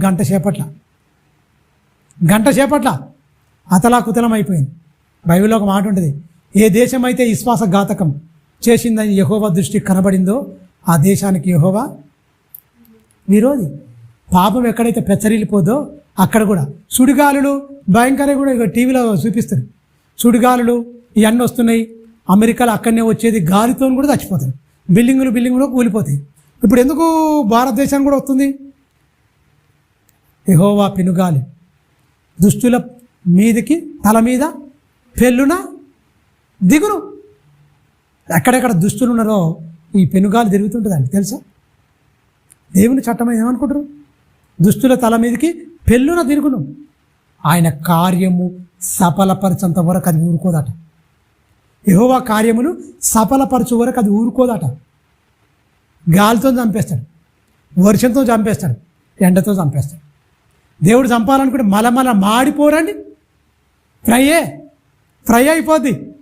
నిన్న చూసిన ఒక దాంట్లో ఏది ఇప్పుడు మన కడాయి ఉంటుంది కదా, కడాయిలో నూనె పెట్టి ఇట్లా పెట్టిరు, ఎండకు పెట్టిరు, ఓ గుడ్డు కొట్టి వేస్తే ఏమైపోయింది, అట్ట అయిపోయింది. అంత ఎండ మీరు గమనించండి. డ్రమ్ముల రాత్రి ఎంత 11-12 గంటలకు ఏమో లేచిన, 12-1 అయిపోయింది. బాగా ఉబ్బరించినట్టుంటే నీళ్ళు ఒంటి మీద పోసుకుందాం పోయినా, అప్పటికి కూడా కాలుతూనే ఉండి నీళ్ళు, డ్రమ్ముల నీళ్ళు అప్పుడు కూడా గోరువెచ్చ నీళ్ళే ఉన్నాయి. చూడు, అరే ఏంటంటే ఇంకా చల్లగా కాదండి, ఎందుకు చల్లగా అయితే? అంత కూల్ అయిపోయినా కూడా వాతావరణం, నీళ్ళు మాత్రం ఆయన ప్రకృతి మొత్తం దేవుని చేతిలో ఆయుధం అండి, తెలుసా? ఆయుధం, దేవుని చేతిలో ఆయుధం. ఆయన తప్పట్టుకు అవి ఖచ్చితంగా కట్టండి, దేవునికి ఇవ్వండి, ఇవన్నీ ఇవ్వండి. కిందికి వచ్చిన తర్వాత ఒకరికి 7 ఒకరిని పెళ్లి చేసుకుంటుంది ఒక ఆమె, ఆడు చచ్చిపోతాడు పిల్లలు అక్కడ. మళ్ళీ తమ్ముని చేసుకుని వాడు చచ్చిపోతాడు, మళ్ళీ ఒకరు ఆన్ చేసి అందరు 7 చచ్చిపోతారు. తర్వాత ఈ అమ్మగారు కూడా పిల్లలు లేకనే చచ్చిపోతుంది. పునరుత్థానంలో ఎవరికి భార్య ఉంటుంది ప్రభు అని అడుగుతారు వీళ్ళు, ఈ ప్రబుద్ధులు వచ్చి. యేసుక్రీస్తు ఒక మాట అంటుంది చూడండి 29లో. అందుకు యేసు, లేఖనములను కానీ దేవుని శక్తిని కానీ ఎరుకక మీరు పొరబడుచున్నారు. పునరుత్థానమందు ఒరే బాబు, పెళ్ళిళ్ళు చేసుకోవడం భూమి మీదనే ఇక్కడనే ఇచ్చినా ఇక్కడనే వృద్ధి చేసుకోండి నాయనా, మీరు పునరుత్పత్తి చేసుకోండి అని భార్యాభర్తలను ఆశీర్వదించి ఇచ్చేస్తే నా గురించి బతురా, నా గురించి తల్లిదండ్రులు చెప్తురా, పిల్లలు బతురా. కుటుంబాలుగా విస్తరిస్తున్నాయి తప్ప ఏ ఒక్క కుటుంబంలో నా మాటలు లేవు, నా ఆజ్ఞలు లేవు, నా కట్టడలు లేవు, నా విధులు లేవు అని వాళ్ళంటారు. పునరుత్థానమందు ఎవరు పెళ్ళికి ఇయ్యరు, పెళ్లి చేసుకోరు. భూమి మీద ఇచ్చినందుకే సరిపోయింది నాకు. ఇంకా మీరు పరలోకానికి వచ్చిన తర్వాత మళ్ళా పునరుత్థానం కూడా మీకు పెళ్ళిళ్ళు, మళ్ళీ మీకు పిల్లలు, అమ్మో ఇంకెందుకే సారిగా. లేఖనాలను కానీ లేఖనముల శక్తి తెలియక మీరు అందుకనే లేఖనాల శక్తిని తెలియకనే క్రైస్తవ్యం ఈరోజు పొరబడుతుంది. ఎట్లా? ఉద్యోగం అయితే క్రైస్తవుడు ఏమైనా లంచాలు మానుతుండా? క్రైస్తవుడైతే ఏమైనా బూతులు మానుతుండా? క్రైస్తవుడైతే ఏమైనా అబద్ధాలు మానుతుండా? క్రైస్తవుడైతే ఈ లోకానికి వేరుగా ఉంటుండా? చెప్పండి, మీరే చెప్పండి. క్రైస్తవుడు నువ్వు పరలోకపు తండ్రి చట్టంలో ఉన్నావు, పరిపాలనలో ఉన్నావు. నువ్వు లోక పరిపాలనలో ఉన్నవాళ్ళు దొంగలు, అన్ని పనులు 10 పాపభూషమైన పనులు చేసుకుంటాడు. వాడికి లంచాలు ఎక్కువ వస్తాయి, జీతం కంటే ఎక్కువ లంచమే. లంచం అది ఏ రకంగానైనా లంచాల రూపంగా వెళ్ళిపోతున్నాడు మతం. లంచం తీసుకుంటానికే మన మెట్టుకాన్ని ఎట్లా చంపిండు మతం వాడు. పెట్రోల్ తెచ్చిండు, కొట్టిండు, కథం కాలు చచ్చిపోయారు, ఇద్దరు చచ్చిపోయారు. వాడు ఒక వారం రోజులు బతికి చచ్చిపోయాడు, ఈ వెంబటే స్పాట్లో చచ్చిపోయింది. లంచం కోట్ల రూపాయలు, 1,50,00,000తో ఫామ్ హౌస్ కట్టుకున్న మహాత్మురాలు. అందుకనే వీఆర్లో మొత్తం తీసేసిండు. ఎందుకురా నాయన మీరు ఇవన్నీ అయిపోతుంది. ఆ జరిగిన సంఘటన వెంబటే ఈఆర్ఓ వ్యవస్థనే మొత్తం తీసేసింది. ఎందుకు మీరు లంచాలు, మీరు చట్టాలనే మార్పించేటట్టుగా చేస్తారా మీరు? ఇట్లా కాదు అని ధరణి పోర్టల్ అని ఒకటి తెచ్చిండు. అందుకనే ముఖ్యమంత్రి కూడా మార్చలేని స్థితిలోనికి ధరణి కట్టుదిట్టమైన ఏర్పాటుతో తెచ్చిండు. అందులోకి పేరెక్కిందో నీ వలన అయితే తప్ప ఇంకా ఎవడు కూడా మార్చడానికి లేకుండా కట్టుదిట్టమైన ఏర్పాటుతో చేసిండు ఆయన. పాపం అది అర్థం చేసుకోలే. చట్టాన్ని తెచ్చిన దాన్ని అర్థం చేసుకొని దాని ప్రకారంగా చేయాలంటే మామూలు విషయం కాదు. ఉన్నది భూమిలో మొత్తం ప్రక్షాళించి నీ మీద గుంట ఉన్నా సెంటు ఉన్నా ఎంత ఉన్నా నీ మీద అయితే గుంటున్నోడు రైతు చచ్చిపోయినా కూడా మనకి 5 లక్షలు వచ్చింది తెలుసా. రైతు గుంట 5 గుంటలు 10 గుంటలు ఉన్నా కూడా వాడు చచ్చిపోతే 12 దినవారానికి ఖచ్చితంగా 5 లక్షలు వాళ్ళ ఇంటికి వచ్చినాయి. ప్రపంచంలోనే ఏ రైతుకు ఇలాంటి ఫెసిలిటీ ఎవరు ఇవ్వలే. కొంతవరకు చేసిండు, ఉద్యోగాలు ఇచ్చిండు, అన్ని ప్రభుత్వాల్లో కొంతవరకు మంచి చేసి కరెంటు 24 hours కరెంట్ ఇచ్చిండు, నీళ్ళు ఇచ్చిండు కొన్ని ప్రభుత్వాలు. డ్యాములు కూడా కట్టిండు కొన్ని ప్రభుత్వాలు. కాంగ్రెస్ ప్రభుత్వం తెస్తామన్నారు, ఏం తెచ్చారు మీకు తెలుసా? కాంగ్రెస్ ప్రభుత్వంలో చీకటి రోజులు తెచ్చింది ఇందిరమ్మ, ఎమర్జెన్సీ పెట్టింది, మొత్తం పురుషులందరినీ మొత్తం తీసుకుపోయి నిర్దాక్షిణంగా ఆపరేషన్ చేయించింది. దౌర్భాగ్యాలు తెలుసా? ఆపరేషన్ చేయించింది. మాయగిని దాచుకుంటాట, మాయగిన పోయి దాచుకుంటాట. ఎందుకు? మొగోళ్ళు అవుపడితే పాపం అందరిని తీసుకుపోయి ఆపరేషన్ చేయించిందట భయంకరంగా. చీకటి రోజు లేదంటే అదే గంజికినే తెలుసా? అన్నయ్యకి తెలిసింటాను కూడా. గంజి కుండలు, గంజి అవన్నీ రూతమ్మకి కానీ ఈ పెద్ద ఆయన కానీ మీకు తెలిసే ఉంటుంది. గంజి పెట్టిరట, చిన్న గురుగులలో గంజి ఇవ్వడం, గంజి కాసి పోసి ఇవ్వడం, ఇట్లా చేసిరట. మళ్ళీ అలాంటిది అంటే రోజు రోజుకు అప్డేట్ అవ్వాలండి ఖచ్చితంగా. ప్రభుత్వాలు పరిపాలనలో ఇంకా నూతనంగా ఇంకా పరిపాలన ఎలా ప్రజల వద్దకు ఎలా పరిపాలన తీసుకుపోవాలి, ఎలా ఉద్యోగాలను సృష్టించాలి, ఎలా సంపద సృష్టించాలి, ఎలా ప్రజలకు మంచిగా చేరువయ్యేటట్టుగా ప్రభుత్వం అంటే పథకాలు ఎలా వెళ్ళిపోవాలి. పాపం జగన్మోహన్ రెడ్డి ఖచ్చితంగా ఇంటికి కూడా బియ్యం తీసుకుపోతుంది, ముసలిలో కూడా పింఛన్ 6 గంటలకు పోయి తీసుకుపోయి ఇచ్చింది. అంటే ప్రభుత్వం పాలన. ఒక బైబిల్ చదివే వ్యక్తి ఆయన చెప్పుకుంటా, నేను ప్రతిరోజు బైబిల్ చదువుతా, ప్రతిరోజు నేను ప్రార్థన చేసుకుంటా, ప్రతిరోజు నేను బైబిల్ చదువుతా, ప్రతిరోజు నేను పాలన చేసుకుంటా. దరిద్రం ఏంది? విద్య వైద్యం ఇవ్వాలి 25 లక్షలు అంటే అక్కడ 25 లక్షలు వైద్యం. ఇక ఆరోగ్యశ్రీ కార్డు మీద ఆధార్ కార్డు తీసుకొని పోయి చాలు. నువ్వు ఏ కార్పొరేట్ హాస్పిటల్ కన్నా పో, ఏ మల్టీ స్పెషాలిటీ హాస్పిటల్ కన్నా పో, 25 లక్షలు. 25 లక్షల రోగం ఏమనుకుంటుంది? ఎవరు చేపించుకుంటాడు? 25 లక్షలు. ఎవరికైనా అంత పెద్ద ఖరీదైన వైద్యం రావాలంటే ఎవరికో 100 కోట్లకో ఎవరికో అలాంటి రోగం వస్తుంది, అందరు రాదు. ఎవరికన్నా 1,50,000 2 లక్షలు ఈ లోపే వస్తాయి. పెట్టేసిన మొత్తం 35 లక్షల మందికి ఇండ్లు ఇచ్చిందండి. అమరావతిలో ఇవ్వద్దు అనుకోండి చంద్రబాబు నాయుడు, 35 లక్షల మందికి అమరావతిలో ఇల్లు ఇచ్చిందండి మొత్తం సెంటు జాగాలు. దేవునికి ఉన్నోడు అందరు సమానత్వంగా ఉండాలి. మంచి పిల్లలకు టైలు కానీ బూట్లు కానీ మొత్తం బట్టలు కానీ ఒంటిన బట్టలు కానీ. అక్కడ ఇంకో గొప్పతనం ఎందుకైనా మెనో ఇచ్చిండండి, మెనో ఇచ్చిండు. ఏంటిది? పిల్లలకు ఈరోజు ఉప్మా తినాలి, ఈరోజు కిచిడి తినాలి, ఈరోజు పులిగోల తినాలి, ఈరోజు చికెన్ పెట్టాలి, ఈరోజు గుడ్డు పెట్టాలి, ఈరోజు పల్లి పట్టి ఇవ్వాలి, ఈరోజు నువ్వుల పట్టి ఇవ్వాలి. ఎవడండి ఇక్కడ చేస్తాడు? పిల్లలు పుష్టిగా ఎదగాలి, మంచిగా ఉండాలి. అంటే ఒక మంచి సమాజాన్ని స్థాపించాలి. బుద్ధిమాంద్యం గలవాడు ఎవడు ఉండొద్దు, మైండ్ షార్ప్గా ఉండాలి, తెలివిగా ఉండాలి, మంచిగా అన్ని రంగాల్లో ఉండాలి. ఆయన ఇప్పుడు పెట్టుబడి పెడుతుండు. దేని మీద పెట్టుబడి పెడుతుండు? మ్యాన్ పవర్, సమాజం మీద. అది ఎప్పటికైనా తిరిగి వస్తుందండి తెలుసా? పిల్లలందరూ ఎదిగి మంచి జ్ఞానవంతులు అయితే ఏమైపోద్ది? అనేకమైన కంపెనీలు కూడా వస్తాయి. ఆయన తీసుకుంది బైబిల్లో ఉన్న సూత్రమే తెలుసా? నిన్ను వలే నీ పొరుగువారిని ప్రేమించు, నిన్ను వలే నీ పొరుగువారిని ప్రేమించు. బైబిల్ బాగున్నది. అమ్మో నేను తింటున్నా, మరే వాళ్ళకి తినొద్దా? పేదవానికి ఉండొద్దా? మేము చదువుకుంటున్నాం, నా పిల్లలు కూడా తీసుకోవాలి. ఐటీ సిలబస్ అండి, మంచి సిలబస్ చదివిపిస్తుండు. అదే ఇంగ్లీష్ మీడియం చదవద్దు అంటారు వీళ్ళందరూ. మరి ఆయన ఇంగ్లీష్ మీడియం చిన్నప్పటి నుంచి ఉండాలని. అంటే ఒక బైబిల్ చదివినవాడు పేద సాధకుల గురించి ఆలోచించిన వాడు, అయ్యో ఇగో దేవుడు ఇలా చెప్పిండు, ఇలా మనం పరిపాలించాలి, దేవుడు ఇస్తే ఇగో ఇది ఖచ్చితంగా నా జీవితాన్ని సాధకం చేసుకోవాలంటే నేను అందరికీ ప్రజల యొద్దకే ఏం చేయాలి? పాలన పంపించాలి. మొన్ననే చూసిన 10 సర్వేలు వచ్చినాయి. 10 సర్వేలు వచ్చినాయి, ఎన్నికల పోల్ 10 సర్వేలు వస్తే ఎవరికి వెళ్తారని చూపించింది. మొత్తం 8 సర్వేలో వైసీపీ గెలుస్తుందని చెప్పి 2 దొంగ సర్వేలు వచ్చినాయి, టీడీపీ వాళ్ళే వస్తారని చెప్తుంది. ఆయన 40 ఏళ్ళు వేలండి పాపం, 40 ఏళ్ళు ఆయన ఏది రాజకీయంగా ఉండడం. ఎన్నిసార్లు? 3 సార్లు ముఖ్యమంత్రిగా. ప్రజలకు మేలు చేసింది అనేది ఒక్కటి కూడా చూపించుకుంటాడు. చెప్పుకోలేకపోతుంది.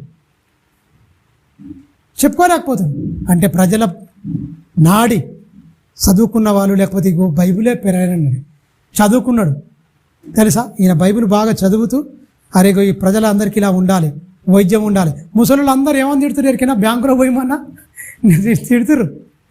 మా ఉసిరు మొత్తం తాకిపోతారు, వీళ్ళు మొత్తం కాళ్ళు నడవలేకపోతున్నారు, దేక్కుండా పోతుందండి ఒక ఆమె పాపం ముసలమ్మ. వాళ్ళకి మాత్రం మంచిదండి. ముసలిళ్ళందరికీ ఇప్పుడు ఏమైపోతుంది, 3,000 ఇస్తుంది అక్కడ. ఎందుకంటే సంపద పెంచి ప్రజలకు పంచాలి, అదే బడ్జెట్. అదాంటేనే ఒక దైవ జ్ఞానంలో ఉన్నవాడు, దేవుని భయం ఉన్నవాడు, ప్రేమ, ప్రజల మీద ప్రేమ ఉన్నవాడు పరిపాలన ఇలా ఉంటుంది. మనం ఏపీలో చూడొచ్చు, నాణ్యమైన విద్య, నాణ్యమైన వైద్యం, నాడు నేడు కింద బళ్ళన్నిటి కంప్లీట్గా ఏం చేశాడండి, బళ్ళు అన్నీ గవర్నమెంట్ బళ్ళు, స్కూళ్ళన్నీ కనీసం టాయిలెట్ కూడా లేకుండా అన్నిటి కడ్డించి మంచిగా చేసి చక్కగా ఉంటుంది. మగపిల్లలు అంటే ఎక్కడంటే అక్కడ వెళ్తారు, ఆడపిల్లలు చిన్నపిల్లలు ఎక్కడ వెళ్ళాలి మరి గమనించండి. అన్ని గమనించి నాడు నేడని బాత్రూమ్లన్నీ చక్కపరిచి అక్కడ కనెక్షన్ ఇచ్చి అక్కడ మొత్తం బోర్ లేపించి పైన ట్యాంక్ పెట్టి ట్యాబ్ మొత్తం ఇప్పితే నల్లాలు బాత్రూమ్కి వచ్చేటట్టుగా ఆ ఇంటికి కడిగేటట్టుగా ఆయాలను పెట్టి మంచిగా చూసుకోవాలని పర్ఫెక్ట్గా ఇస్తుంది. ఒక ప్రైవేటుతో పోటీ పడేటట్టుగా చేస్తున్నాడు. మీరు గమనించండి. ఒక సమాజాన్ని నిర్మించాలి అంటే లోకంలో ఉన్నవానికి అర్థం కాదు, దోసుకోవాలి, దాచుకోవాలి, తినాలి, నేను నా కుటుంబం అనుకుంటాడు. కానీ ఒక దైవంగా ఉన్నవాడు ఏం చెప్తానికైనా లోకమంతా నా కుటుంబమే, లోకమంతా నా కుటుంబమే. వాళ్ళ అత్త అడిగిందట విమలారెడ్డి, మొన్న చెప్తుంది, నాయన ఎవరిని పడితే వాళ్ళని పోయి వాళ్ళు అనీజీగా ఉంటారు కదా, కొంచెం నీకు అనిపించదా, అందరిని పోయి ముద్దులు పెడతావు, అందరిని పోయి నువ్వు పట్టుకుంటావు, నువ్వు శానిటైజర్ అన్న ఏమైనా వేసుకుంటావా అని అడిగిందట.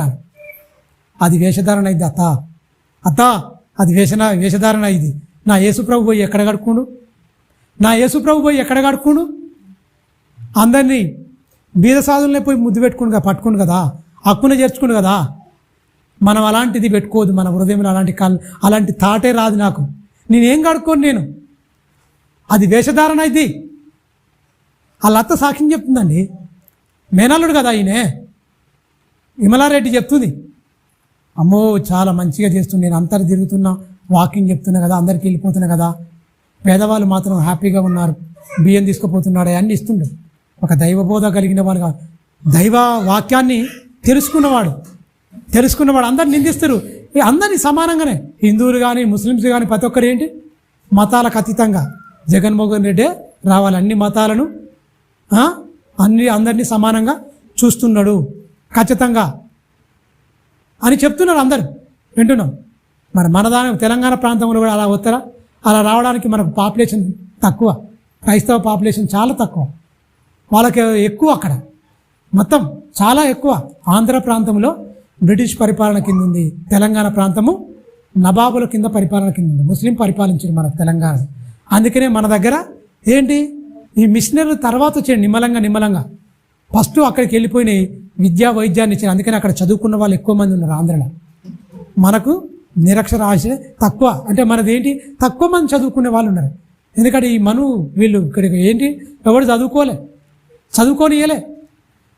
క్షత్రియులు చదువుకోవాలి, వైశ్యులు చదువుకోవాలి, బ్రాహ్మణులు చదువుకోవాలి, శూద్రుడు చదువుకోవద్దని ఒక దౌర్భాగ్యమైంది. ఇంప్లిమెంటేషన్ బాగా చేసింది మనం ముఖ్యంగా ఇక్కడ భారతదేశంలో అంతటా, మన తెలుగు రాష్ట్రంలో మనకి ఇక్కడైతే మొత్తం ఇంకా తెలంగాణ ప్రాంతంలో కూడా బాగా అది ఉన్నది. ప్రియమైన దేవుని పిల్లరా, అందుకనే చూడండి లేఖనాలను కానీ లేఖన శక్తిని కానీ మీకు తెలియకనే పొరబడుతున్నారు. పునరుత్థానమందు ఎవడు అంటే ఏంటి, పెళ్లి చేసుకోరు, పెళ్లికి ఇవ్వబడరు.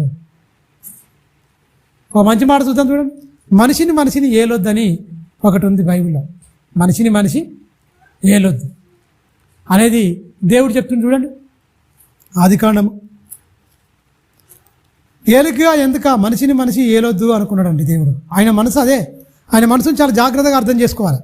1వ అధ్యాయము 26వ వచనం, అక్కడ ఒకరిని ఏలేటట్టుగా ఉండదు చూడండి. జంతువుల్ని ఏలమని చెప్తాడు దేవుడు. 1వ అధ్యాయము 26వ వచనం, 26, 27 దేవుడు ఎవరంటుండు, మన స్వరూపమందు మన పోలిక చొప్పున నరులను ఇద్దరిని ఆడామగను నరులను చేయదము. మీరు బాగా గమనించండి, వారు మనుషులు సముద్రపు చేపలను, ఆకాశ పక్షులను, పశువులను సమస్త భూమి మీద ప్రతి జంతువును ప్రతి పురుగును ఏలుతురు కాకని పలికెను. దేవుడు తన స్వరూపమందు నరుడు సృజించి దేవుని స్వరూపమందు వారిని సృజించి స్త్రీనిగాను పురుషునిగాను వారిని సృజించెను. చూడండి, వారిని దేవుడు ఆశీర్వదించిండు. ఎట్లనగా, బిడ్డలారా మీరు ఫలించండి, అభివృద్ధి పొందండి, విస్తరించి భూమిని నిండించి దాన్ని లోబర్చుకోండి. ఏమిటి లోబర్చుకోవాలి? ఎద్దులు లోబర్చుకోండి, ఏనుగులు లోబర్చుకోండి, పులిని లోబర్చుకోండి, సింహాన్ని లోబర్చుకోండి, కుక్కలు లోబర్చుకోండి. భూమి మీద సకల కోటి జీవరాశులను మొత్తం మీ పాదాల కింద పెట్టిన మీరే ప్రకృతికి రారాజులు, ఏలికలు. అన్నిటి ఏలండి. మనిషిని ఏలొద్దు. మనిషిని ప్రేమించుకోండి. అవ్వమ్మని ఎక్కడి నుంచి తీసిండు? సపరేట్ చేసిండా? పక్కన ఎక్కడి నుంచి తీసిండు? ఏలమన్నాడా? మీరు సమానంగా ఉండమండా? ఎప్పుడు ఏలికగా మారిపోయింది? పండు తిన్నాక దౌర్భాగ్యం వచ్చింది. అంతకుముందు మంచిగానే ఉండే, భాగ్యవంతులే. దౌర్భాగ్యం ఏమైపోయింది? పండు తిన్నది కథం, తిన్న వెంటనే శాపం వచ్చింది. ఇగో నీ పురుషుని మీద నీకు వాంచగలుగుతుంది, ఆ పురుషుడు నిన్ను ఏలుతాడు. ఏలికగా డామినేషన్ ఎప్పుడు వచ్చింది? నువ్వు తక్కువ నేను ఎక్కువ అనేది ఎప్పుడు వచ్చింది? పండు తిన్న తర్వాత. అంతకుముందు సమానం, ఈక్వాలిటీ. అది ఈక్వేషన్ మారిపోయింది. దేన్ని బట్టి మారిపోయింది? ఆజ్ఞ అతిక్రమం పాపం, పాపానికి జీతం మరణం. ఆ మరణం ఎవరి ద్వారా వచ్చింది? అవ్వమ్మ ద్వారా. ఇద్దరి వల్ల వచ్చిందిగా. ఆమెను ఎందుకు నిందించాలి? మరి భర్త అనేవాడు భార్యను కాపాడుకోవాలి. ఆదాము మోసపరచబడలే కానీ అవ్వమ్మ మోసపరచబడిందంటే భర్తను కాపాడుకోలేని ఒక అభాగ్యుడిగా మిగిలిపోయింది ఆదాము. తక్కువ నా దగ్గరకు వచ్చేవరకు అవ్వమ్మ ఆడు నోరు లేదు, మన ఇద్దరికే ఉంది నోరు. ఆమె మిక్కిలి బలహీనమైన ఘటం. ఎవరు? స్త్రీలే. ఏమని చెప్పిండు? మిక్కిలి జంతువులోకాన్ని పేర్లు పెట్టింది ఎవరు? అన్నిటికీ ఏ ఆవు అంబా అని పిలుస్తుంది, బైరెక్ బేవ్ అంటది, కుక్క బొవ్వు అని మరుగుతుంది, ఏనుగు గాండిస్తుంది. మొత్తం ఇట్లా అన్నిటికీ అరుపులు కేకలు ఎవరికి తెలుసు? పేర్లు పెట్టింది ఎవరు? మరి ఎందుకు ఈయన దగ్గరకు వచ్చినప్పుడు మరి భార్యను కాపాడుకోలేకపోయాడు? సాటి అయిన సహాయం కదా, నీ ఎముక కదా, నీ మాంసం కదా, నీలో నుంచి తీయబడింది కదా. నీ భార్య నువ్వు ఎందుకు కాపాడుకోలేదయ్యా? నువ్వెందుకు చెప్పుకోలే? పలానా ఏంటి సర్పం వచ్చి నాతో మాట్లాడుతుంది ఏంది? అమ్మో నేనంటే బలవంతుణ్ణి, అన్నిటికీ పేరు పెట్టినావు నేను. అమ్మో నా భార్య ఉన్నది అక్కడ, నారి అనబడి చెప్పినావు, నువ్వు పేరు పెట్టుకున్నావు, బాగానే ఉంది. నా ఎముకలో పేరు పెట్టిండు దేవుడు. ఈమెకు కూడా తీసుకొచ్చి నిలబెట్టిండు, అంతే. చూసిండు మొత్తం.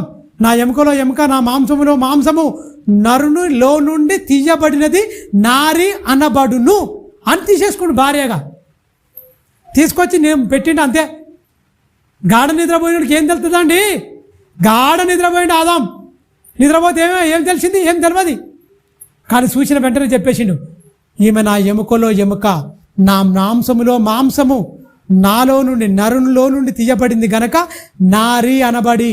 నారి అంటే నాది, నారి తీసుకున్నాడు, భార్యగా చేసుకున్నాడు, భార్యగా అనుకున్నాడు. దేవుడు వాళ్ళిద్దరికీ పెళ్ళి ఆరంభించింది. మీరు గమనించండి, భార్యను కాపాడుకోలే, అపరాధములో పడిపోయింది. అందుకనే అవ్వమ్మ వల్ల అనలే, ఒక మనుషుని ద్వారా మరణము లోకములో ఎలాగ ప్రవేశించనో అదే మనుషుని ద్వారా జీవములో అందరికీ సంప్రాప్తమవుతుంది. పాపం అనేది అందరికీ సంప్రాప్తమైంది, ఎలాగనో జీవం కూడా అందరికీ వచ్చేస్తుంది అని చెప్పారు రోమపత్రికలో. అంటే ఒక మనుషుని ద్వారా అంటే ఆదాము ద్వారా అని చెప్పిండు. అది ఎక్కడ ఉంది? అవ్వమ్మ వల్ల కదా పడిపోయింది. ఆదాము ఎదిగా ఆదాము చెప్పుకోలేకపోయాడు. ఇక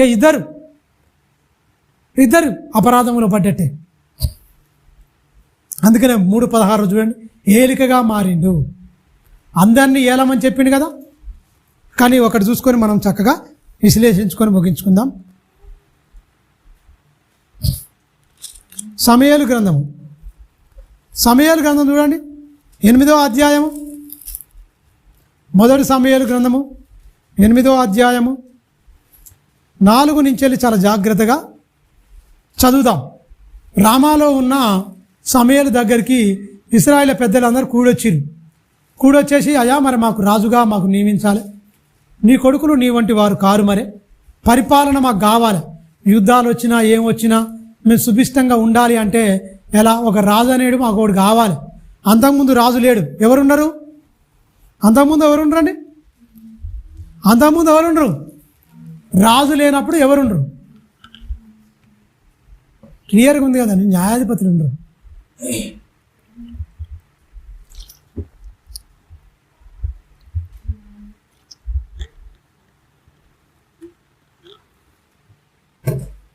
రాజు లేనప్పుడు ఎవరు ఉండండి? న్యాయాధిపతులు ఉన్నాడు. న్యాయాధిపతుల్లో మీరు చాలా జాగ్రత్తగా మనం చూస్తే, న్యాయాధిపతి అయిన ప్రవక్త, న్యాయాధిపతి ఎవరు? బాల్యం నుంచి ఎక్కడుండండి? దేవుని మందిరంలో ఉన్నాడు. ఏలీ కొడుకులు ఏమైపోయారు? భ్రష్టులు అయిపోయారు, వ్యభిచారులు అయిపోయారు, దొంగలు అయిపోయారు, దోసుకునేవారుగా అయిపోయారు, భయంకరంగా చచ్చిరు. ఈ సమయాలు అన్న ఎల్కానా తల్లిదండ్రులు, అన్న తండ్రి పేరు అన్న, తల్లి ఎల్కానా, తండ్రి ఎవరికి? సమయలకు. పిల్లలు లేరు, పెన్నాన్న పిల్లలు పుట్టిరు. పిల్లలు లేకపోతే మూలుగులతో ఏడుపుతో యెహోవా సన్నిధిన హృదయం మొత్తం కుమ్మరించి ప్రార్థన చేసుకొని, అయ్యా నువ్వు మాత్రం ఈ గొడ్రాలనే నిందెను తొలగిస్తే, నాకు ఒక కుమారుణ్ణి ఇస్తే, బిడ్డ కాదు కుమారుణ్ణి ఇస్తే నీకు ప్రవక్తగా ఒక మంచిగా వానికి తీర్చిదిద్ది నీకు అందిస్తాను నాయన, ఒక ప్రవక్తగా, ఒక న్యాయాధిపతిగా, నీతి న్యాయములు కలిగి బ్రతికితే ఇలాగ బ్రతకాలి అని తరాలలోనూ యుగాలలోనూ చెప్పుకునే ఒక కుమారుణ్ణి తయారు చేసి నీకు అందిస్తాను ఆయన, నాకు ఇవ్వగలవా? ప్రార్థన చేసింది. ప్రార్థనకు ప్రతిఫలం ఎవరొచ్చిరండి? ఎల్కానా ఎంత మంచోడు ఎరికేనా? ప్రార్థన చేస్తూ ఏడుతుంటే అన్నం తినకపోతే, అన్నం తినకుండా మహా బాధతో మనోవ్యాకులంతో ఉంటే ఏమన్నాడు? అన్నా 10 మంది కుమారుల కంటే నీకు ప్రియమైన వాడని కానా? ఎందుకు బాధపడుతున్నావు అమ్మా? 10 మంది కుమారుల కంటే నిన్ను ప్రేమించేవాడు నేను కానా? కుమారులు లేనా ఎందుకు బాధపడుతున్నావు? నేనున్నా కదమ్మా, నేనున్నా కదా, ప్రేమించాలి భర్త అనేవాడు. ఇంకో ఆయన చేసుకున్నాడు, వంశాంకురముగా కదా, ఆస్తుపాస్తులు అంటే వంశం నిలబడాలి ఖచ్చితంగా. సరే అర్థం చేసుకుంటుంది అనుకుంది పాపం అన్న. ఈ పెనన్న కొరకరాలు కొయ్యగా మారిపోయింది. ఒకటే నిందించుడు, తిట్టుడు, రకరకాలుగా పిల్లలు అయిపోయే వరకు రెచ్చిపోయింది మొత్తం. ఇక గొడ్రాలుగా ఎట్లయినా నా మాట ఏంటో నా భర్త నేను కొంగు కట్టేసుకోవచ్చు, పిల్లలు ఉన్నారు కాబట్టి వ్యతిరేకిస్తాడు అనుకుంది పాపం. ఆ ఆశలు మొత్తం అడి ఆశలు అయిపోయినాయి. ఎవరిని ప్రేమిస్తాడు? మిన్నగా, ప్రాణం కంటే మిన్నగా. గుణాన్ని ఎంత మంచిదో అన్న, కల్లా కపటం లేనిది, ప్రేమను అంతా భర్తను అంటు పెట్టుకొని, భర్తనే గుండెల్లో ప్రతిష్ఠించుకొని, భర్త అడుగుజాడలు నడుస్తూ ఉన్నతంగా మిక్కటంగా భర్తను ప్రేమిస్తూ జీవిస్తున్న వ్యక్తి ఎవరికైనా అన్న ప్రార్థన చేసుకుంది. ప్రార్థన చేసుకున్న వెంటనే దేవుడు కరుణించాడు. ఏందమ్మా నువ్వు బాగా మధ్యతో దాగి వచ్చినవా అయింది, నువ్వు ఏంటి ఇలా ములుగుతున్నావు అంటాడు ఏలి. అయ్యా నేను పనికి మాలిన దాన్ని కాదు, నా వ్యధ, నా రోదన, నా కన్నీళ్ళ బాధ దేవునితో నేను మొరపెట్టుకుంటున్నా అని వరకు అమ్మా నువ్వు అనుకున్నట్టే నీకు జరిగిపోతే నేను అపార్థం చేసుకున్నది. సరే నువ్వు ఏదైతే కోరుకున్నావు అది నీకు జరుగుతుంది పో అని ఒక దైవజనుడుగా మాట అన్న ప్రకారంగా ఆ మాట జరిగిన తర్వాత వచ్చేస్తుంది, గర్భఫలం పొందుకుంటుంది. పాలు విడిచిన వెంటనే, పాలు విడిచిన దాకా దేవుని మందిరంలో అడుగుపెట్టదిగా, కంటది, మోస్తుంది, 9 మాసాలు మోస్తుంది, కని పెంచి మంచిగా పాలు విడిచినంటే సుమారు ఒక 5 సంవత్సరాల దాకా జీవితారండి. పాలు 4-5 సంవత్సరాలు పాలు తాగేవాళ్ళు ఉంటారు తెలుసా. అప్పటిదాకా ఆమె దగ్గరనే ఉంది, ఆమె దగ్గరనే పెంచుకుంది. నైతిక విలువలేంటో, ప్రార్థన జీవితం ఏంటో చక్కగా చెప్పుకుంటూ ప్రార్థన చేస్తుంటే పుట్టిన కాంచెల్లి గర్భంలో ఉన్నప్పుడు కూడా బిడ్డ వింటది. ఎలాంటి కల్మషం లేకుండా పిల్లలు ఎదగాలంటే గర్భం నుంచేలే ఆరంభం సుమా. నువ్వు వీళ్ళ మీద పగబెట్టుకొని వాళ్ళ మీద పగబెట్టుకొని గర్భంలో బిడ్డ దుర్మార్గులుగా ఎందుకు పుడతారు చెప్పు? ఎందుకు పుట్టారు దుర్మార్గులుగా? ఒక మంచోడుగా పుట్టాలని నువ్వు వాక్యంతో ఉండు, ప్రార్థన జీవితంతో ఉండు, ఎవరి మీద ద్వేషంతో లేకుండా మంచిగా కల్మషమైన మనసుతో ఉంటే కల్మషం లేని పిల్లలే పుడతారు. నువ్వు కుళ్ళుతో కుతంత్రంతో మొత్తం ఇలా గర్భవతిగా ఉండి ఆలోచించుకుంటే ఆ ఇంపాక్ట్ మొత్తం బిడ్డ మీద పడి పుట్టబోయే శిశువు దుష్టుడైపోతాడు. ఆడు ఆలోచనలతోనిగా పవిత్రమైన జన్మ పాపం అని చెప్పట్లేదు. వాడు ఎదిగే కాలక్రమంలో ఇన్న మాటలన్నీ మెమరీ కార్డులో కనుక దాచుకొని అది ఎమ్మటే పోయి ఒక సెల్ ఫోన్లో ఎందులో పెడితే ఓపెన్ చేస్తే టక్కున ఓపెన్ అయ్యి టకాటక అన్నీ వచ్చినట్టుగా వీడు చిన్ననాటి ఈ ఇంపాక్ట్ బుడ్డో డ్యాన్స్ చేస్తుంటే చూడండి. మొన్న వాట్సాప్లో చూసిన వాళ్ళ అమ్మాయి చెప్తుంది, పాట పాడుతుంది, ఊ అంటావా మామ ఊ అంటావా మామ అని ఎంతుంది బుడ్డది గింతే ఉంది. చిన్నప్పటి నుంచి ఏం డ్యాన్స్ ఏం కథ, విషపు మాటలు పెద్ద అయినాక ఏమైపోవాలి. ఆ పాటకు డ్యాన్స్ చేసిందా? ఇప్పుడు భయంకరమైన రోగంతో పోయింది. ఒక క్రైస్తవురాలండి, సిగ్గుచేటు. ఒక క్రైస్తవ కుటుంబంలో పుట్టిన ఒక పనికిమాలినది ప్రపంచాన్ని మొత్తం సర్వనాశనానికి, పాపంలో, భ్రష్టత్వంలో, వ్యభిచారంలో పడగొట్టిన ఒక దౌర్భాగ్యురాలది తెలుసా. యెజబెల్ చెల్లె సమాజాన్ని మొత్తం ఎంత భయంకరంగా ఇది చేసింది. నేను క్రైస్తవురాలి నైతిక విలువలు కలిగి ఉన్నది, పెళ్లి పేడాకులు అయిపోయింది. అందుకే నిజం, దేవుడు ఉరుకోడు. నువ్వు ఒక సాక్షిగా నిలబడాలి, వాడు ఏలుకుంటాడా నువ్వు ఎట చేస్తే అట్లని. వాడు అందరు నటించవచ్చు కానీ నా పిల్లలు నటించదు అనుకుంటాడు, నా భార్య నటించకూడదు అనుకుంటాడు, మా చెల్లెలు నటించవద్దు, నా భార్య నటించవచ్చు, మా కుటుంబంలో బయట వాళ్ళు ఎట్లా నటించవచ్చు, వాళ్ళు ఎట్లైనా చేయొచ్చు, కానీ నా వాళ్ళు మాత్రం నాకు మంచిగా ఉండాలనుకుంటే ఈ దుర్మార్గులు. ఫిలిం ఇండస్ట్రీ అంటేనే కంపు, అందరూ వ్యభిచారంతో నిండిపోయిన వాళ్ళే, పురుషులు కానీ స్త్రీ కానీ. ఒక భ్రష్టత్వం మొత్తం. సుధమోమర్ పట్టణాలు ఎలాగున్నాయో సీమ లాంటిది. ఏం సాధించినండి పిల్లలకి ఎంత విషపు మీరు గమనించండి. అప్పుడో ఒకటి దౌర్భాగ్యుడు తీసిన అంటే అమలాపురం అని అప్పుడో పాట, ఇప్పుడో పాట. సమాజాన్ని మొత్తం భ్రష్టు పట్టించి తల్లిదండ్రులు కూడా రెస్పెక్ట్ లేకుండా, గౌరవించకుండా అందరినీ ఒక విషాన్ని నింపుతారు. మొత్తం ఆ పసిపిల్లల హృదయాల్లో భయంకరమైన విషం. మీరు గమనించండి. నీతి న్యాయంగా ఎదుగుతారుగా పిల్లడిగా. మంచిది ఒక చెడ్డదాని నుంచి మంచి కోరుకుంటావా అండి? పల్లేరు చెట్ల నుంచి ఏమవుతుంది? అంజూరు కనుగు తీసుకుంటావా? తీస్తావా? తీయలేవు. దేవుడు ఏనాడో చెప్పిండండి, దైవ గ్రంథం ప్రపంచానికి మతమైపోయింది. ఇది ఒక మంచి మార్గం, మంచి జీవన విధానాన్ని నేర్పుతుంది. నువ్వు ఎలా ప్రేమించాలో, నువ్వు ఎలా బ్రతకాలో, నీ నడవడిక ఏంటి. నడక నేర్చుకున్నావు, బాగానే పరిగెత్తున్నావు, నడవడిక నీకు తెలియదు. మానవుడా, నడవడిక ఏంటో నీకు తెలియదు, మంచి ఏంటో తెలియదు, మర్యాద ఏంటో తెలియదు, ఓ క్రమం అంటే ఏంటో తెలియదు, ఓ భక్తి అంటే తెలియదు, భక్తి ముసుగులో నువ్వు వేస్తున్న వేషాలేంటో నీకు తెలియదు. దాన్ని నేర్పించే దేవుడే. ఆ నేర్పించే దగ్గరికి వస్తురా మనుషులు, బతుకులు దిద్దుకోవాలనుకుంటురా. నానాటికి కాలచక్రం గిర్న తిరుగుతుంది. మనిషిని చూస్తే ఏడేసిన గొంగడ ఆనే ఉన్నట్టుగా, ఎక్కడేసిన భక్తి అక్కడనే ఉంది. ఈ రాత్రి దేవుడు పిలిస్తే, దేవా నేను ఉన్నాను వస్తున్నానని ఎవరైనా చెప్పగలరా? గుండె మీద చేసుకొని చెప్తారా అండి? ఏ క్షణమోనండి మన మరణ దినము. మరణం ఎక్కడి నుంచో రాదు, 100 కిలోమీటర్లు లేదండి దూరము. నువ్వు కూర్చుంటే కూకుంటుంది, నువ్వు లేస్తే లేస్తుంది, నువ్వు నడిస్తే నడుతుంది, నువ్వు పండుకుంటే పంతుంది. నీకు అర్థమైతే లేదు. ఎంతమంది చచ్చిపోతురండి. అయినా కూడా మనిషి భక్తి అనేది పెరగట్లేదు. చిన్ననాటి నుంచి వెళ్ళి మందిరం ఎదిగిండు, దేవుని స్వరం విన్నాడు, బాల్యం నుంచి వెళ్ళి పర్ఫెక్ట్గా ఉన్నాడు దైవభక్తితో. తల్లి గర్భములో పడింది మొదలుకొని వృద్ధుడై వచ్చిండు. ఇక్కడ వృద్ధుడి గురించి మాట్లాడుతుంది 8వ అధ్యాయంలో. బాల్యం నుంచి వెళ్ళి మొత్తం ఉన్నది. నువ్వు చాలా పర్ఫెక్ట్గా, నీ కొడుకులు పుట్టిరాయా నీ కడుపున, వాళ్ళు నీ అంత మంచోళ్ళు అయితే కారు. నీ బాల్యం నుంచి వెళ్ళి మేము మొత్తం చూసినాము, నీ దాంట్లో గింత కూడా మచ్చలేదు. చంద్రుల్లోనూ మచ్చ ఉండదు అంటారు కదా, ఆయనలో ఇంత మచ్చలేదండి. నిష్కలమంచి అంటే పాలు ఎలా ఉంటే స్వచ్ఛమైనది, అలాంటి మంచి మనసు కలిగిన వాడు ఎవరు? మరి వాక్యం అనే పాలతో, స్వచ్ఛమైన పాలతో తాగుతున్నాగా ప్రతి వారం. ఆ స్వచ్ఛత, ఆ ప్యూరిటీ ఎక్కడ మిస్ అవుతుంది? భక్తి స్వచ్ఛమైన పాలే కదండి. ఎందుకు మరి కల్మషం? ఎందుకు పగా ద్వేషాలు? ఎందుకు మనుషులకి ఇలా ఉండిపోతుంది? ప్రపంచ క్రైస్తవ్యం మొత్తం మన ఎందుకు ఈ విషతుల్యంలో పడుతున్నారు మొత్తం? తల్లి పాలలో కూడా అంటే ప్లాస్టిక్ ఉంటుందట. మన తల్లి పాలను తీసిరు పరీక్ష చేసిరు. తల్లి పాలల్లో కూడా ప్లాస్టిక్ ఏమొస్తున్నాయి? ప్రాక్టికల్స్ వస్తున్నాయి. అవి వస్తున్నాయి బాబు, ప్రాక్టికల్ అయ్యే ఉన్నాయి, మొత్తం ప్లాస్టిక్ అయ్యే ఉంటున్నాయి.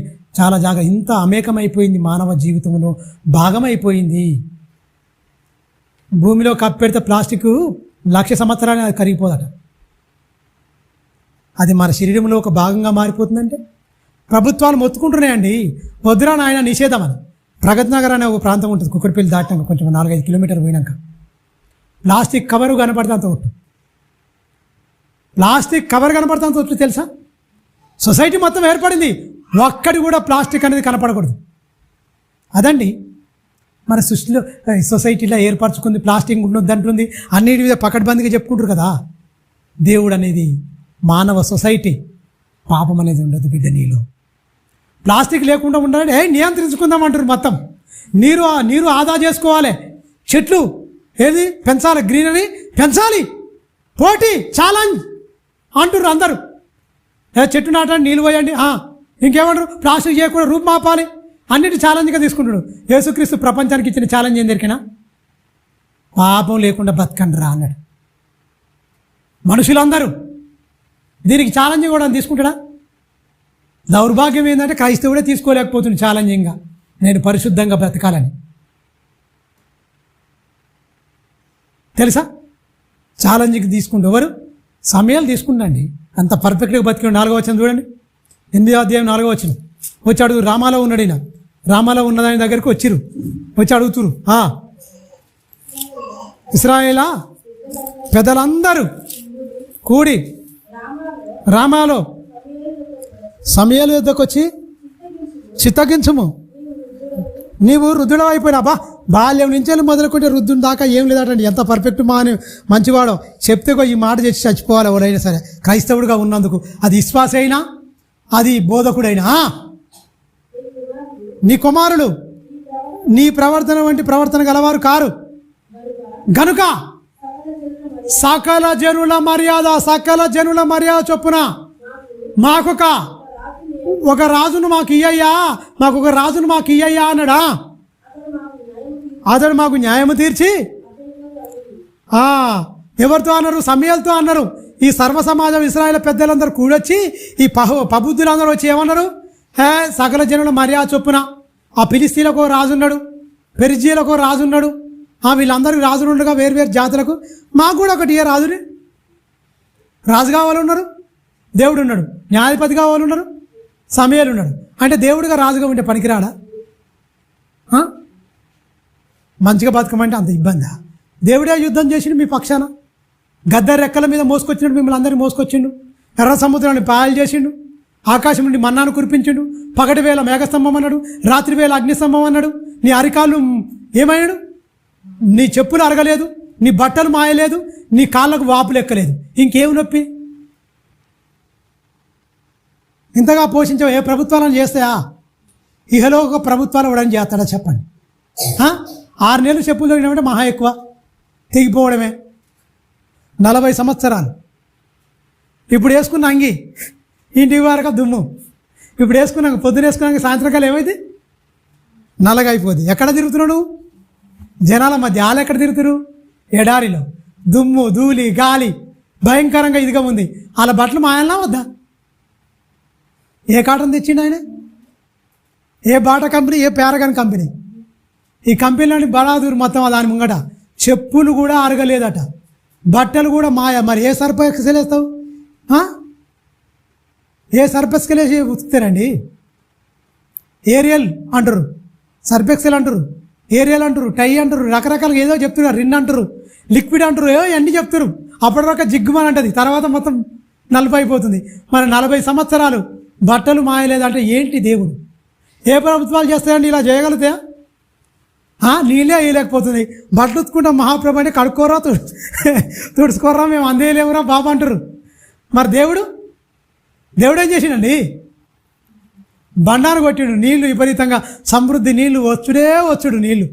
బండతో కొడితే బండతో మొత్తం చీలిపోయింది బండ, ఉబిక నీళ్ళు వస్తూనే ఉన్నాయి. మొత్తం జీవరాశులు వీళ్ళందరూ తాగి మొత్తం ఇదైపోయింది. మొత్తం వస్తుందా అండి? భయంకరమైన కటిక చేదు. మారా దగ్గరికి వచ్చేవారు కదా, ఒక ఆకేసిండి అలా ప్రార్థన చేసిండు, ఏమైపోయింది?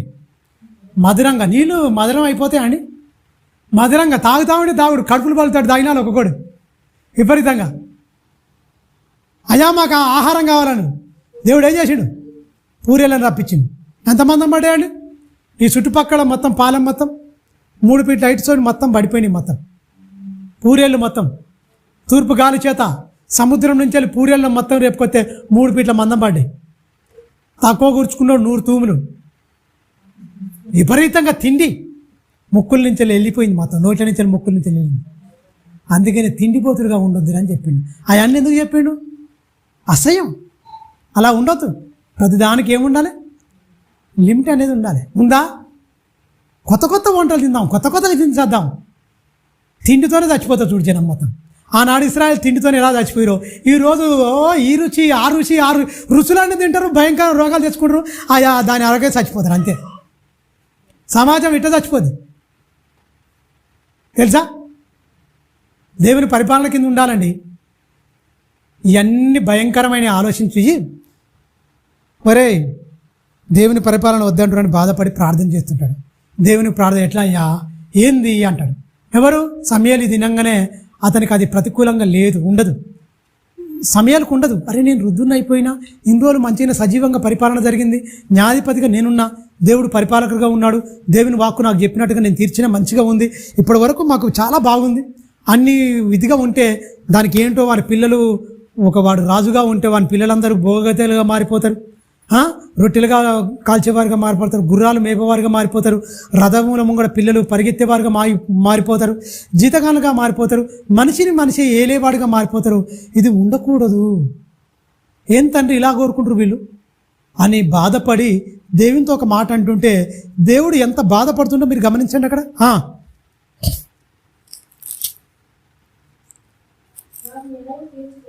మాకు న్యాయం తీర్చుటకై రాజు నియమింపమని వారు అనిన మాట సమయాలు దృష్టికి ప్రతికూలంగా ఉండను గనక సమూయేలు యెహోవాకు ప్రార్థించిండా. అందుకు యెహోవా సమూయేలునకు సెలవిచ్చినది ఏమనగా, జనులదం నీతో మాట చెప్పిన మాట చొప్పున ప్రకారము జరిగించుము. వారు నిన్ను విసర్జించలేదు కానీ తమను ఏలకుండా.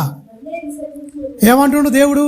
సమయాలు నిన్ను కాదయ్యా తునీకరించింది, నన్నే తునీకరించారు. వాళ్ళ మర్యాద చొప్పున వాళ్ళకి ఏదనుకుంటారో కోరుకుంటే కోరుకొని పోని నియమించమని దేవుడు చెప్పాడు. చెప్పిన తర్వాత ఒక మనిషి పరిపాలిస్తే ఎంత దౌర్భాగ్యం ఉంటుందో అని అనుభవపూర్వకంగా న్యాయాధిపతిగా ఉండి సకల రాజ్యాలను చూసిన వ్యక్తిగా, ఐగుప్తు నాగరికత ఏంటో తెలుసు. నైలు నది ప్రాంతంలో ఉన్నదే ఐగుప్తు, ఈజిప్ట్ సివిలైజేషన్ అంటారు. నైలు నది ప్రవహించే దేశం అది. బాగా నీళ్ళ ఒడ్డు ఉంటుంది, నది పక్కనే అది ఉంటుంది. మొత్తం బాగా మొట్టమొదటి నాగరికత ఏదన్నా ఉందంటే అదే ఈజిప్ట్ సివిలైజేషన్ అంటారు. మీరు గమనించండి, అన్నిటి చూసిండు, అందరు పరిపాలకుండ్రు, రాజులు ఉన్నారు, పతిగా ఉన్నారు. ఈయనకు ఇబ్బందిగా ఉంది, ఇది కాదు, నా పిల్లలు జరగబోయే ప్రమాదాలు జరగబోయే వాళ్ళకి ఎక్స్ప్లెయిన్ చేసి చెప్తే, అయ్యో మరి దేవుడు ఇవన్నీ చెప్పమని దేవుడు చెప్పలే. ఈయన ఊరుకోలేక జరగబోతున్న ప్రమాదాన్ని గుర్తుంచుకొని, అయ్యో నా పిల్లలకు చెప్తే రియలైజ్ అయ్యి మానుకుంటారేమో, వాళ్ళ నిర్ణయాన్ని మార్చుకుంటారేమో, అయ్యో మేము తప్పుగా అడిగామయ్యా సమయాలు, మరి న్యాయాధిపతి మేము ఆలోచన తప్పు, నువ్వు ఇది చెప్పినావు, మాకు మంచి ఆలోచన చెప్పినావు, సరే అయ్యా దేవుడు పరిపాలకుడు, నువ్వు న్యాయాధిపతిగా ఉండు, ఒక న్యాయాధిపతిని ఇంకోనన్న పెట్టు మంచోళ్ళను చూసి, ఇక మాకు రాజొద్దులే అని రియలైజ్ అయ్యి అడుగుతారేమో అనుకుంటూ పాపం ఆశపడ్డాడు. ఎవరు? సమయాలు అని ఒక ఎక్స్ప్లెయిన్ చేస్తుండే వాళ్ళకి మొత్తం జరగబోయే ఒక వృత్తాంతాన్ని, ఒక ప్రమాదాన్ని.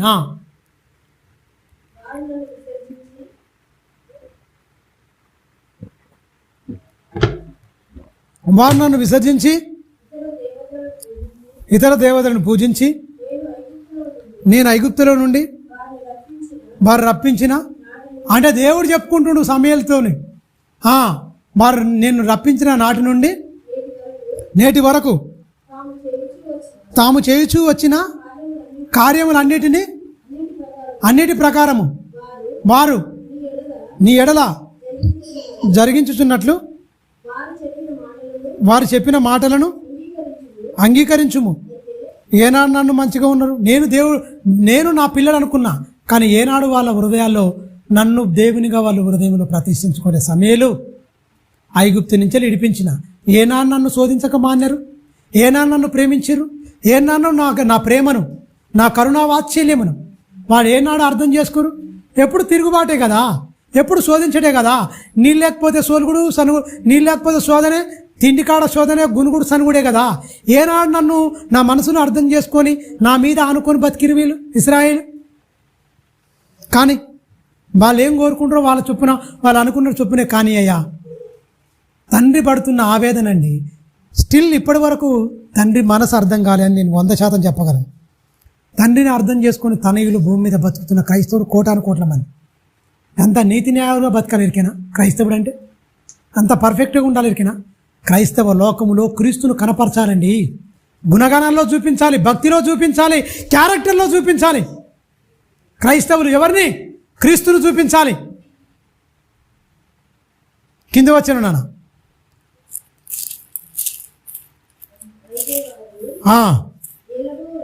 ఏలబోవు రాజు 10-12 వచ్చిన చదువుతున్నా. 9వ వచనం చలి.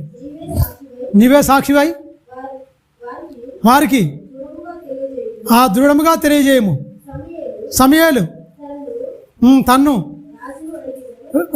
రాజును అడిగిన జనులకు యెహోవా మాటలన్నీ వినిపించి ఇలా అన్ని దేవుడు ఎలా చేసిండు, ఏం కథ కార్యాలని చెప్పేసిండు.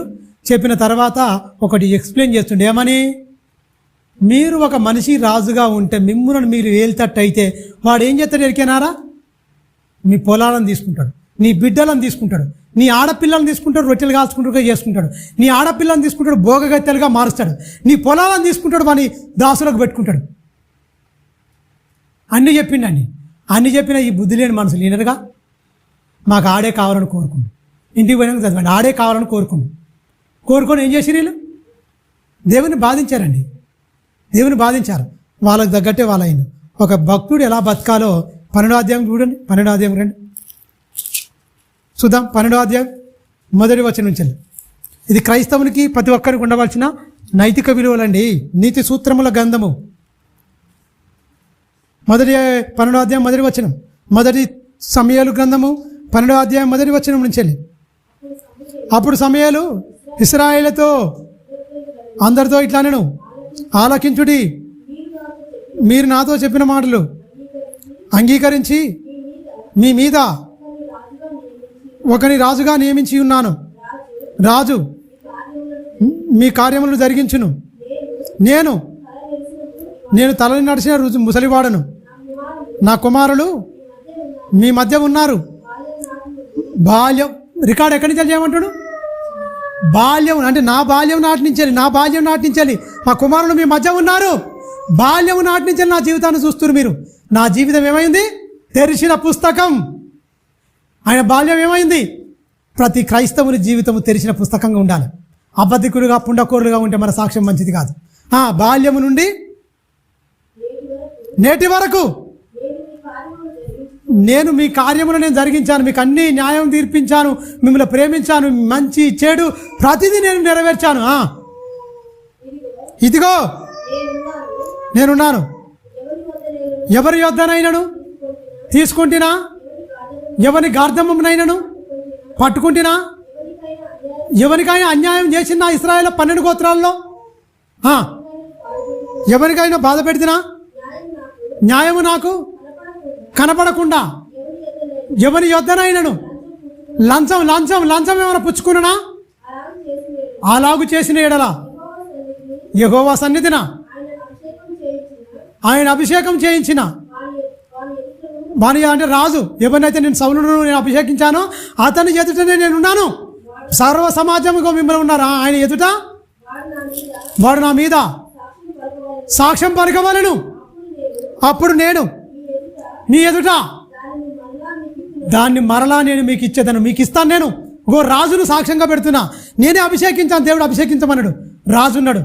మీ దగ్గర నేను ఏమైనా తీసుకున్నానా? బైబిల్లో ఎక్కడ ఉందండి? ఓట్లకు పైసలు తీసుకోవచ్చండి. ఓట్లకు పైసలు తీసుకుంటారు. ఓట్లకు పైసలు తీసుకుని ఓట్లు వేయవచ్చా? రాజకీయ నాయకుల మీటింగ్లో పోయి పైసలు తీసుకోవచ్చా? ఏది మీ క్రెడిబిలిటీ? నేను క్రైస్తవుని, అన్యాయంగా వచ్చు సొమ్ము నాకొద్దు. ఎవరి యుద్ధనైనా గాడిదనైనా తీసుకున్నానా? ఎవరి దగ్గర నేను అప్రమంగా తీసుకున్నానా? అవి ఉండయండి. ఇలా వచ్చినా అలా వెళ్ళిపోతాయి, గాలికి రెక్కలు వచ్చినట్టు పోతాయి. అవి ఉండయి. అది పాపపు సొమ్ము, అది రక్తపు కూడు. మన చర్చిలో ప్రార్థన చేసినప్పుడు డబ్బులు తీసుకోవాలని చెప్తున్నారు. ఏం చెప్పాలిగా? 3 లక్షలు మనం తీసుకుందాం ఎంపీ ఎలక్షన్లో. 3 లక్షలు వాళ్ళ దగ్గర 3 రూపాయలు కూడా తీసుకోవద్దురా నాయన. నీ క్రెడిబిలిటీ ఏది? నీ న్యాయం ఏది? నీ నిబంధన ఏది? నువ్వు చెప్పి చచ్చిపోవాలి. నేను క్రైస్తవుడిని, నేను క్రీస్తుకు సాక్షిని. ఎవరి దగ్గర నా పైస నేను ఆశించలేదు, ఎవరిని నేను తినలేదు. ఇవన్నీ నీకు పరలోకానికి మెట్లండి.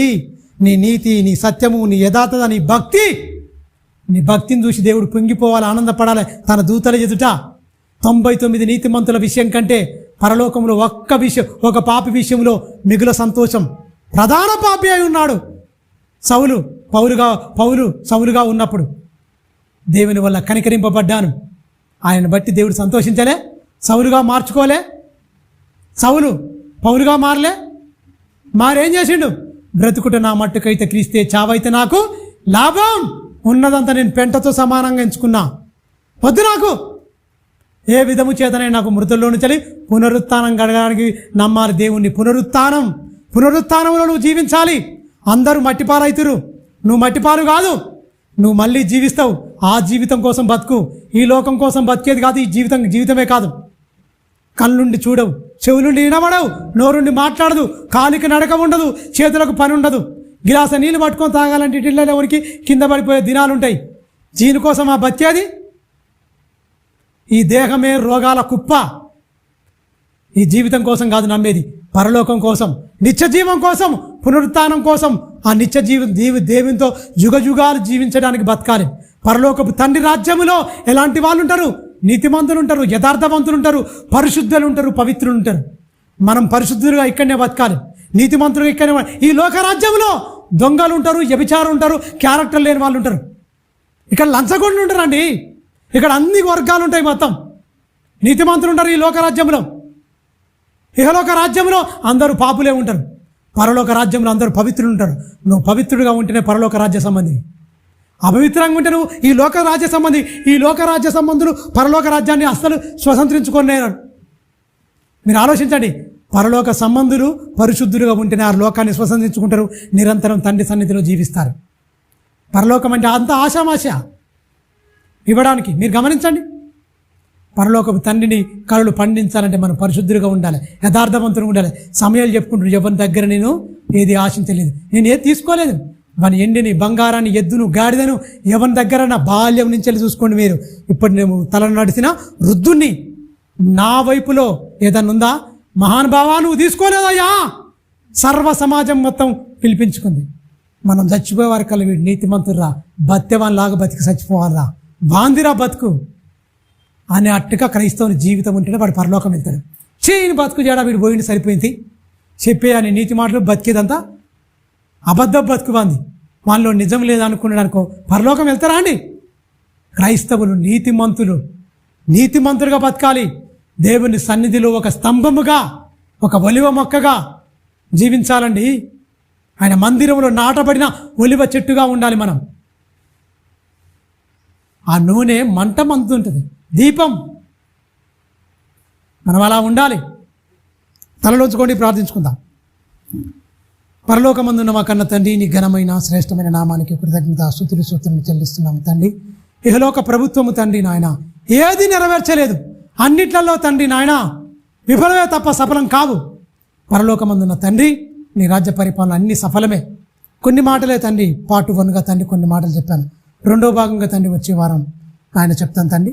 విలువైన సంగతులు తండ్రి నాయన, చెడిపోతున్న సమాజానికి విలువలు కోల్పోయి భక్తిహీనుడుగా మారిపోయి భయంకరంగా తండ్రి నీకు దూరమై నాయన దుష్ట హృదయముతో దుష్ట తలంపులతో బ్రతుకుతున్న మానవులకు దైవత్వాన్ని నింపి పాపాన్ని హృదయంలో తొలగించి పరిశుద్ధులుగా మార్చి పరలోకం నడిపించాలని కదా తండ్రి నీ సంకల్పము.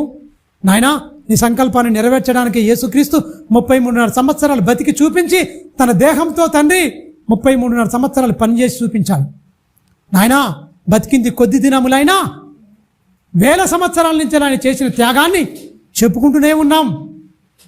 అయ్యా మరవలేని త్యాగం, మరుపురాని ప్రేమ, నాయనా నీతికి ఆధారమగు మా తండ్రి, మా దేవా, ఆశ్చర్యకరుడు, ఆలోచనకర్త, బలవంతుడైన దేవుడు. ఆయన బతికే ఆశ్చర్యం, ఆయన నీతి. ఆయన భుజం మీద రాజ్య పరిపాలన ఉంటుంది. రాజ్యదండము, రాజ్య పరిపాలన మోపబడుతుంది. మాకు రాజు, చక్రవర్తి, నడిపించే నాయకుడు రాజే, క్రీస్తే. క్రీస్తును శిరస్సుగా పెట్టుకొని క్రీస్తుకు అవయవాలుగా మేమందరం మారి నాయనా నీతిని, మా నీతిని, నాయన దైవ నీతిని మాలో నుంచి వెళ్ళి వ్యాపింపజేసి అనేకులను తండ్రి దైవ లోకాన్ని నడిపించడానికి మమ్మల్ని అందరినీ బలమైన సాధనాలుగా, పనిముట్టుగా, పాత్రలుగా ప్రతి బిడ్డను తండ్రి నిలబెట్టుకోమని నిండు మనసుతో వేడుకుంటూ ఈ మంచి మాటలు తండ్రి నీ పిల్లల హృదయాల్లో ఫలించి అభివృద్ధి పొంది నాయన ఆ నిత్య జీవానికి వారసులగుటకు తండ్రి ప్రతి బిడ్డను నిలబెట్టుకోమని నిండు మనసుతో వేడుకుంటూ మహిమ, ఘనత, ప్రభావంలో నీకే ఆరోపిస్తూ నీ కరుణా హస్తాలకు తండ్రి క్రీస్తు సంఘముగా నీ బిడ్డలుగా కూడుకున్న మేమందరము నీ దయగల హస్తాలకు అప్పగించుకున్నాం తండ్రి. ఇదే నెలలో తండ్రి ఎలక్షన్ అయిపోయిన తర్వాత మహాసభలు తండ్రి నాయన జరిగించాలని ఆలోచిస్తున్నాం తండ్రి. మా ఆలోచనలు తండ్రి అన్నింటినీ సఫలీకృతం నీ సన్నిధిలో తండ్రి జ్ఞాపకం చేసుకొని సఫలం చేయమని నిండు మనసుతో వేడుకుంటాం తండ్రి. ఈ వాతావరణాన్ని అనుకూలపరిచి చక్కగా తండ్రి మా మధ్యలోకి దైవజనులు రాబోతుండగా తండ్రి మంచి ఆరోగ్యాన్ని ఇచ్చి నాయన నడిపించండి నాయన. చిన్న సంఘంగా కూడుకున్న తండ్రి పెద్ద కార్యక్రమాలు ముందు పెట్టుకున్నాం తండ్రి. వచ్చే వందలాది మందికి మంచి కడుపు నిండా భోజనాలు పెట్టి చక్కని వాక్యాన్ని చెప్పి తండ్రి వాళ్ళలో ఉన్న భక్తిహీనతను తీసేసి భక్తిని వాళ్ళ హృదయంలో నింపి నాయన ఉన్నతంగా చెడిపోయిన లోకములో పడిపోయి శిథిలమైపోతున్న మానవ దేహాలను పరిశుద్ధాత్మకు ఆలయాలుగా మలచడానికి తండ్రి మా వంతు ప్రయత్నంగా తండ్రి మాకిచ్చిన జననం మరణం ఈ మధ్యనున్న ఈ చిన్న జీవిత కాలంలో చేయాలని ఆశతో ముందుకెళ్తున్న మమ్మలను బలపరిచి చిరపరిచి తండ్రి చిన్న సంఘమైన తండ్రి జ్ఞాపకం చేసుకోండి తండ్రి. ప్రతి బిడ్డను, ప్రతి కుటుంబాన్ని, ప్రతి ఒక్కరిని జ్ఞాపకం చేసుకోండి తండ్రి. పెద్ద కార్యక్రమం ముందు పెట్టుకున్నాం నాయన, కృపతో జ్ఞాపకం చేసుకోండి. వాతావరణాన్ని అనుకూలపరచండి. కరెంటు విషయంలో కానీ తండ్రి నాయన, భోజనాల విషయంలో కానీ, నీటి విషయంలో కానీ ప్రతి విషయంలో తండ్రి నాయన నీ సహాయం మాకు అనుగ్రహించండి. అన్నిటి విషయం, ఆర్థిక విషయంలో కూడా నీ సహాయాన్ని అనుగ్రహించి తండ్రి నీకు మహిమకరంగా మా కుటుంబాలకు ఆశీర్వాదకరంగా తండ్రి జరిగించమని నిండు మనసుతో వేడుకుంటూ నీ కరుణా హస్తాలకు నీ బిడ్డలమైన మమ్మల్ని అప్పగించుకుంటూ క్రీస్తునామని ప్రార్థన అడుగుతున్నాం తండ్రి. ఆమేన్. మన తండ్రి అయిన దేవుని ప్రేమ, కుమారుడైన యేసుక్రీస్తు వారి కృప, పరిశుద్ధాత్మ దేవుని అన్యోన్య సహవాసం సదాకాలం మనందరికీ తోడై ఉండి సర్వసత్యం నడిపించి సత్యమందు ప్రతిష్ఠించును గాక. ఆమేన్. అందరికీ ప్రభునామన వందనాలు. మంచిది. ఈరోజు మరి